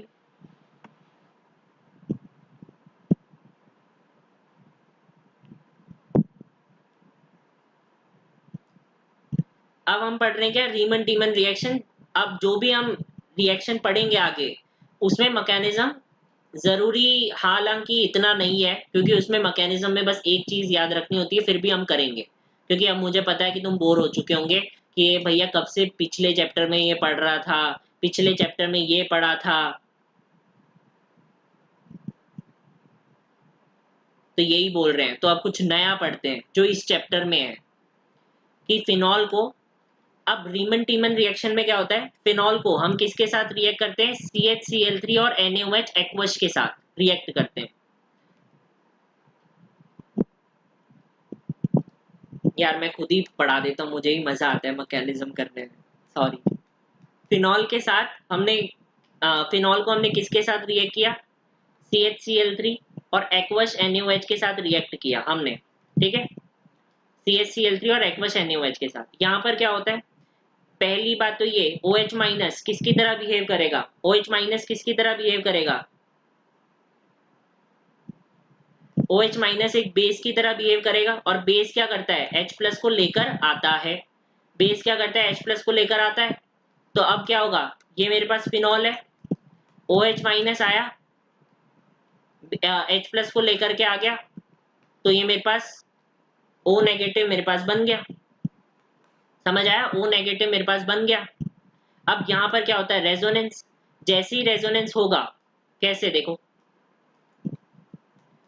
ये O नेगेटिव था, जैसे ही मेरे पास रेजोनेंस हुआ वैसे ही ये बॉन्ड इधर जाके टूटा। रेजोनेंस में हम क्लियरली पढ़कर आए हैं कि रेजोनेंस में क्या होता है। तो ये डबल बॉन्ड मेरे पास बना और ये बॉन्ड मेरे पास टूट करके यहाँ पर नेगेटिव बन गया और ये दो बॉन्ड मेरे पास ऐसे कैसे ही रह गए। अब बात आती है कि भाई CHCl3 का क्या हुआ। ये जो CHCl3 है, OH माइनस NaOH का जो कि एक बेस की तरह बिहेव कर रहा था, वो इतना डीट है, वो इसके पास भी पहुंच गया, तू भी दे दे। तो उसने भी H प्लस यहाँ से भी ले लिया, तो हमारे पास क्या बना, CCl3 नेगेटिव। किसका फॉर्मेशन हुआ हमारे पास, CCl3 नेगेटिव का फॉर्मेशन हुआ। अब बात आती है क्लोरीन को गुस्सा आया। क्लोरीन को गुस्सा क्यों आया, भाई ये जो CCl3 नेगेटिव बन रहा है ये कार्बन पर है ना नेगेटिव, तो ये ऐसा है कार्बन पर है नेगेटिव। अब क्लोरीन को गुस्सा क्यों आया कि क्लोरीन ने बोला कि कार्बन और क्लोरीन में मोर इलेक्ट्रोनेगेटिव कौन है, क्लोरीन।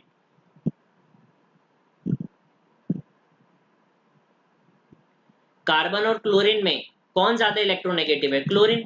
तो क्लोरीन को गुस्सा आया कि मुझ पर आना चाहिए था नेगेटिव, तो कार्बन पर क्यों आया। तो क्लोरीन यहाँ से निकल जाता है कि हम जा रहे हैं, तो एक क्लोरीन यहाँ से निकल गया, तो मेरे पास क्या बना, ये CCl2 मेरे पास बना। ठीक है, इसको हम बोलते हैं डाइक्लोरोकार्बीन। अब इस रिएक्शन में मैंने मैकेनिज्म क्यों करवाया, केवल इसके लिए, इस बच्चे के लिए मैकेनिज्म करवाया है मैंने, क्योंकि वो पूछता है इंटरमीडिएट क्या है, इस रिएक्शन का, रीमन टीमन रिएक्शन का इंटरमीडिएट क्या है, तो तुम्हें बताना है भाई डाइक्लोरोकार्बीन एक इंटरमीडिएट है। अब लोन पेयर समझ के ये मत समझना कि इलेक्ट्रॉन रिच है, नहीं, इलेक्ट्रॉन डेफिशिएंट है, क्योंकि वो अब हायर क्लासेस में पढ़ते हैं, वैसे तुम बीएससी वगैरह मत करना, तुम नीट के लिए आए हो। तो इलेक्ट्रॉन डेफिशिएंट है हमारे पास ये, और ये क्या है, एक इंटरमीडिएट है, इंटरमीडिएट है हमारे पास ये। तो अब क्या है, अब मेरे पास क्या बना भाई, इधर से मेरे पास CCl2, उसके साथ ये एक इंटरमीडिएट, इधर से मेरे पास क्या था, वो आया नेगेटिव। अब इसने बोला भाई नेगेटिव, और ये इलेक्ट्रॉन डेफिशिएंट है, नेगेटिव तो अपने आप को रोक ही नहीं पाता कि भाई इलेक्ट्रॉन डेफिशिएंट पर जाकर के हम तो अटैक करते हैं, इसने जाकर के अटैक कर दिया, ये लो जाकर के अटैक कर दिया इसने। अब बात हमारे पास ये आती है, दो बातें हमारे पास आती है कि भाई फिर मेरे पास कार्बन पर ये नेगेटिव आ गया, क्योंकि कोई चीज अगर आप लेते हो, इलेक्ट्रॉन को एक्सेप्ट करना मतलब नेगेटिव चार्ज करना, जो इलेक्ट्रॉन को डोनेट करेगा उस पर पॉजिटिव चार्ज आएगा, और इसने इलेक्ट्रॉन को एक्सेप्ट किया तो इसके पास नेगेटिव चार्ज आ गया मेरे पास। अब यहाँ पर हाइड्रोजन भी है। अब मैंने तुम्हें बताया था बेंजीन कभी नहीं चाहती कि उसकी एरोमेटिसिटी खराब हो जाए, जो बेंजीन है वो मेरे पास कभी नहीं चाहती कि उसकी एरोमेटिसिटी बिगड़ जाए, यहाँ तो बिगड़ गई, तो नेगेटिव क्या करता है भाई, नेगेटिव वाले को पसंद है भाई प्रोटॉन आ जा, प्रोटॉन होता है H+, तो नेगेटिव को पसंद है प्रोटॉन, तो वो प्रोटॉन को यहाँ से ले आता है और फिर यहाँ पर बॉन्ड बन जाता है, और ये वाला बॉन्ड ऊपर खिसक जाएगा फिर बॉन्ड बनते ही, तो ये यहाँ पर मेरे पास बॉन्ड बन गया और यहाँ CHCl2 बन गया। अब भी काम खत्म नहीं हुआ एक्वस NaOH का। वो बोलता है कि भाई हम तो न्यूक्लियोफाइल की तरह भी बिहेव कर सकते हैं, OH- बोलता है हम न्यूक्लियोफाइल की तरह भी बिहेव कर सकते हैं, तो OH- से बोला कि हटाओ क्लोरीन, हम यहाँ पर न्यूक्लियोफाइल की तरह बिहेव करके सब्स्टिट्यूशन रिएक्शन करके ये बना देंगे। और तुम्हें पता है या नहीं भी पता तो मैं बता देता हूँ, एक कार्बन पर 2 OH कभी भी सुखी नहीं है, एक कार्बन पर 2 OH कभी सुखी नहीं है, इसलिए यहाँ से वाटर का रिमूवल हो जाता है, और जैसे ही वाटर का रिमूवल होगा क्या बनेगा, यहाँ C डबल बॉन्डो H और ऑक्सीजन पर नेगेटिव। समझ आया?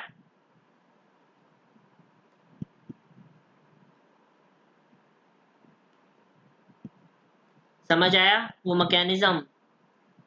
वैसे इतना लंबा है पर करने में मुझे बड़ा मजा आया यार, सच में मैकेनिज्म करने में मजा बहुत आता है। तुम भी करा करो अगर फ्री हो तो।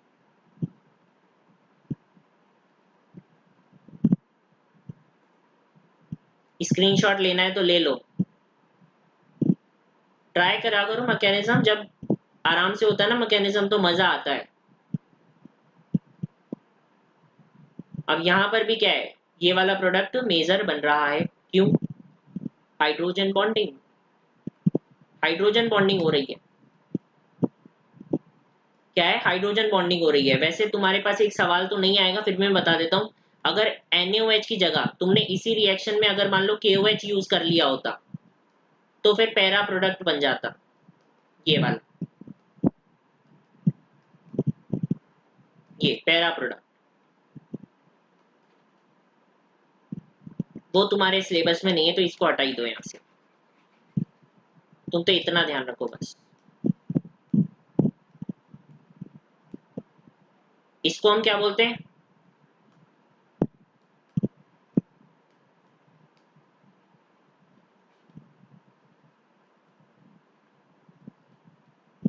क्या बोलते हैं हम इसको, सैलिसाइल्डिहाइड। इसका नाम याद रखना, बहुत जगह यूज होता है सैलिसाइल्डिहाइड का नाम।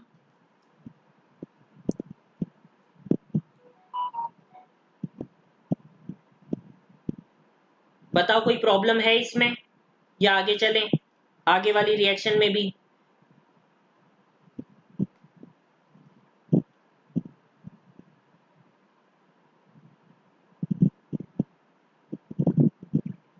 बताओ एक बार।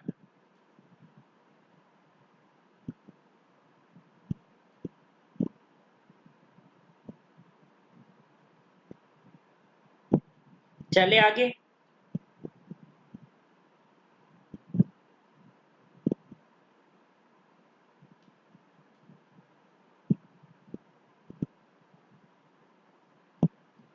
अरे रियाज, सैचुरेशन क्या अब एक ही रिएक्शन बाकी है तो उसके लिए नेक्स्ट क्लास क्यों करवा रहे हो?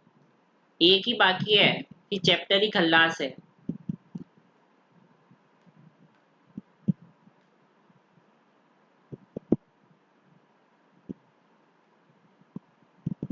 अरे पर एक ही रिएक्शन बाकी है।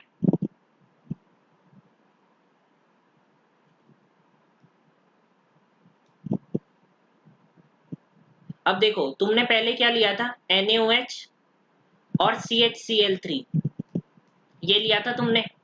अगर इसी रिएक्शन में तुम NaOH और CCl4 ले लो, CHCl3 के बजाय CCl4, तो हमारे पास कार्बोक्सिलिक एसिड बन जाता है। क्या बन जाता है हमारे पास? कार्बोक्सिलिक एसिड बन जाता है। अगर CHCl3 की बजाय तुम अगर क्या ले लो, CCl4 ले लो, तो हमारे पास कार्बोक्सिलिक एसिड का फॉर्मेशन हो जाता है। अब बस एक ये रिएक्शन बाकी बच रही है, बस ये। वरना यार एक रिएक्शन के लिए पूरा चैप्टर छोड़ दें। हम क्या करते हैं इसमें, NaOH के साथ CO2 का यूज करते हैं। ये बात याद रखना भाई, बहुत इंपॉर्टेंट है ये। CCl4 का यूज किया अगर CHCl3 की जगह, तो ये वाली बात याद रखनी है। अगर मान लो NaOH के साथ हमने किसका यूज किया है? CO2 का यूज किया है। NaOH के साथ हम CO2 का यूज कर रहे हैं तो हमारे पास क्या होगा? देखो भाई, पहले हमारे पास क्या बनेगा? नेगेटिव। रेजोनेंस करते करते ये मेरे पास बनेगा CO2, इसके सामने आएगा। CO2 का स्ट्रक्चर तुम ऐसे पढ़ते हो, यहाँ पार्शियल नेगेटिव चार्ज बनेगा और यहाँ पार्शियल पॉजिटिव। नेगेटिव पॉजिटिव पर जाकर के अटैक अटैक कर देगा यहाँ पर। तो ठीक है, जैसे ही इसने अटैक किया तो क्या बना? CO नेगेटिव और डबल बॉन्ड O, इसने जाकर के अटैक कर दिया तो बॉन्ड तो खुले गई। तो बॉन्ड खुल करके ऊपर मेरे पास क्या आ गया? नेगेटिव आ गया। अब एरोमेटिसिटी वापस मुझे रीगेन करवानी है। यहाँ पर हाइड्रोजन था, नेगेटिव ने बोला भाई हाइड्रोजन को कि भाई तू मुझे पसंद है, तो इसने क्या बना दिया? C double bond O, OH मेरे पास बन गया। तुम ऐसे लिख लो अगर कंफ्यूजन हो जाए तो, C डबल बॉन्ड OH मेरे पास बन गया और यहाँ ये एरोमेटिसिटी रिगेन हो गई और ये O नेगेटिव मेरे पास बन गया।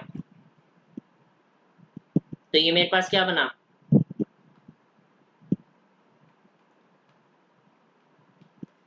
सैलिसाइक्लिक एसिड मेरे पास बन गया। एक बार यार इसकी स्पेलिंग चेक कर लेना, क्योंकि स्पेलिंग में मैं थोड़ा कच्चा हूँ। बाकी नाम मैं सही बोल रहा हूँ कि भाई सैलिसाइक्लिक जो एसिड है उसका फॉर्मेशन मेरे पास होता है अगर NaOH के साथ तुमने CO2 का यूज किया। और इस रिएक्शन को हम क्या बोलते हैं? कोलबेज रिएक्शन। तो इसके मैकेनिज्म में तो कोई दिक्कत आई नहीं होगी क्योंकि सेम ही मैकेनिज्म था। ये मेरे पास क्या है? कोलबेज रिएक्शन। क्या होती है? कोलबेज रिएक्शन। अच्छा, ये लास्ट नहीं है, इसके आगे कुछ टेस्ट है। चलो ये तो बाद में कर लेंगे फिर। ये वाला क्वेश्चन कर जाओ तुम, बस ये वाला, क्योंकि ये इस चैप्टर का नहीं होके हेलो एल्केन हेलो एरीन्स का है। यार तुम आज जल्दी नहीं थक गए? अभी तो 1 hour 43 minutes की क्लास हुई है। बोलो, केवल 3 पेज बचे हैं और वो पेज तुम्हें आते हैं ऑलरेडी, सारे पेज आते हैं तुम्हें, वो बस 1-2 पेज पढ़ाना है। ये एक बार कर लो। इसमें क्या बोल रहा है कि मेरे पास 3 ब्रोमो 2 डाई मिथाइल ब्यूटेन, कि मेरे पास ये क्या है? ब्यूटेन है। अरे पर यार 3 ही पेज हैं, फिर 3 पेज के लिए नेक्स्ट चैप्टर करोगे? मेरे पास क्या है 3 ब्रोमो 2 डाइमिथाइल ब्यूटेन।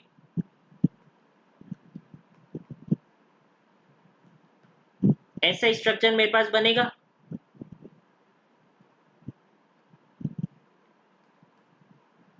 क्या है मेरे पास ये 3 ब्रोमो 2 डाइमिथाइल ब्यूटेन। ठीक है, अब मैंने इसके साथ किसको रिएक्ट करवाया, C2H5OH को।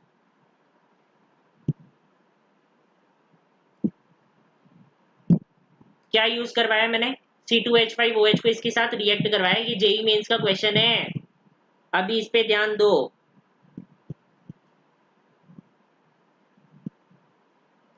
जेई मेंस का क्वेश्चन नहीं है कि उसको इसके साथ रिएक्ट करवा रहा है। अब आप बताओ कि इसके अंदर क्या होना चाहिए।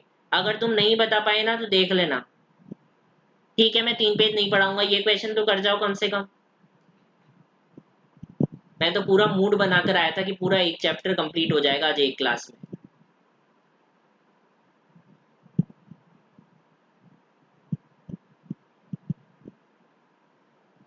अब बताओ कौन सी रिएक्शन होगी यहाँ पर।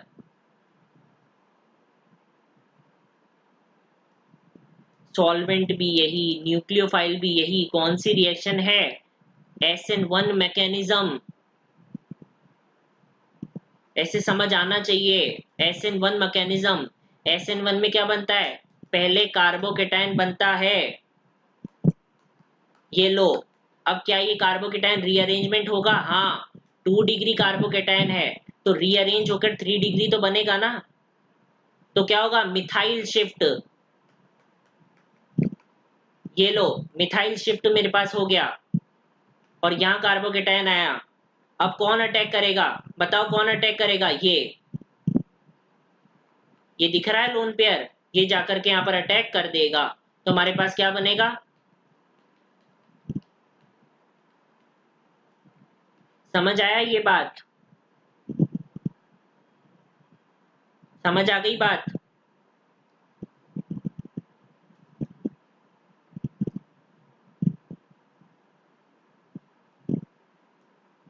केवल देख लो तुम, एक ये पेज था और एक ये पेज जो तुम्हें ऑलरेडी कर रखा है और एक ये क्वेश्चन था, बस 3 पेज हैं बस।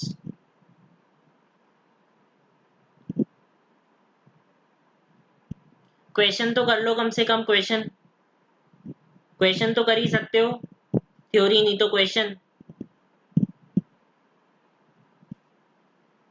बताओ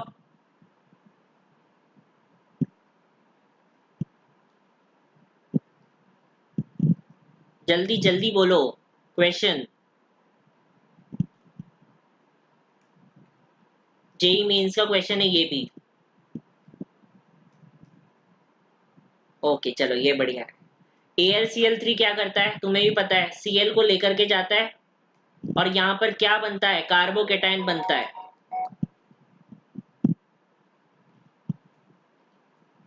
ये क्या बनता है, यहाँ पर कार्बोकेटाइन बनता है। ठीक है, अब तुम्हें पता है कि ये हमारे पास क्या है, एक इलेक्ट्रोफाइल। इलेक्ट्रोफाइल इलेक्ट्रोफाइल क्या है, बेंजीन पर जाकर के अटैच हो जाएगा मेरे पास। ये इलेक्ट्रोफाइल मेरे पास किस पर जाकर के अटैच हो जाएगा, बेंजीन पर। ठीक है, अब देखो वो हमारे पास किसके साथ रिएक्ट करवा रहा है, O2 और H+H2O इसके साथ रिएक्ट कर, बस ये क्वेश्चन ही है। O2 और H2O के साथ यूज करवा रहा है। अच्छा चलो ठीक है, फिर ये क्वेश्चन और जो थ्योरी है वो हम बाद में करेंगे, आधे घंटे का चैप्टर है बस अब ये। ठीक है, तो भाई तुम ये तो सुन के जा ही सकते हो, ये लिख करके जाना और कैसी मैकेनिज्म करवाइए एक बार वो भी लिख करके जाना कि पहले कैसी मैकेनिज्म लगती थी और अब कैसी लग रही है। और तुम कमेंट करके नहीं जाते हो, केवल 3-4 बच्चों ही कमेंट। हाँ, मुझे एक बात बोलनी थी, तुमने डीपीपी सॉल्व नहीं करी जो तुम्हें मिली थी। पिछले के 2 लेक्चर्स में मैं तुम्हें लगभग 2 से 4 क्वेश्चन दे रहा था हर लेक्चर में कि ये क्वेश्चन एक बार मुझे सॉल्व करके और भेजना। जैसे पिछली बार में मैंने बोला था कि ग्लायोक्सल कैसे बन रहा है, CHO वो कैसे बन रहा है वो भी भेजना। तुमने किसी ने नहीं भेजा। और उसके पहले वाले लेक्चर में भी मैंने 2 क्वेश्चन दिए थे हेलो एल्केन हेलो एरीन में, वो भी किसी ने नहीं भेजे। मैंने बोला था कि फ्री डीपीपी भेज देना, फ्री डीपीपी भी किसी ने सॉल्व नहीं की और ना ही भेजी।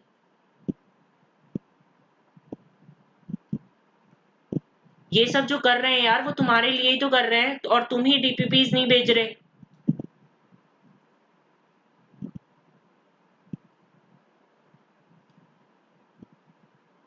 तुमने 2 डीपीपीज मिस कर दी, तुमने 2-3 क्वेश्चन मिस कर दिए जो इंपॉर्टेंट थे।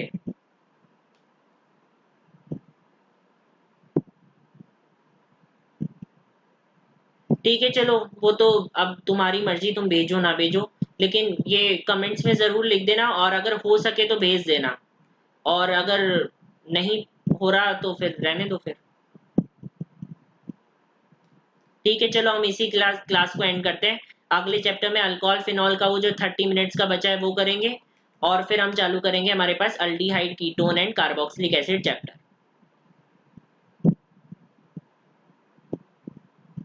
ओके एवरीवन, ठीक है।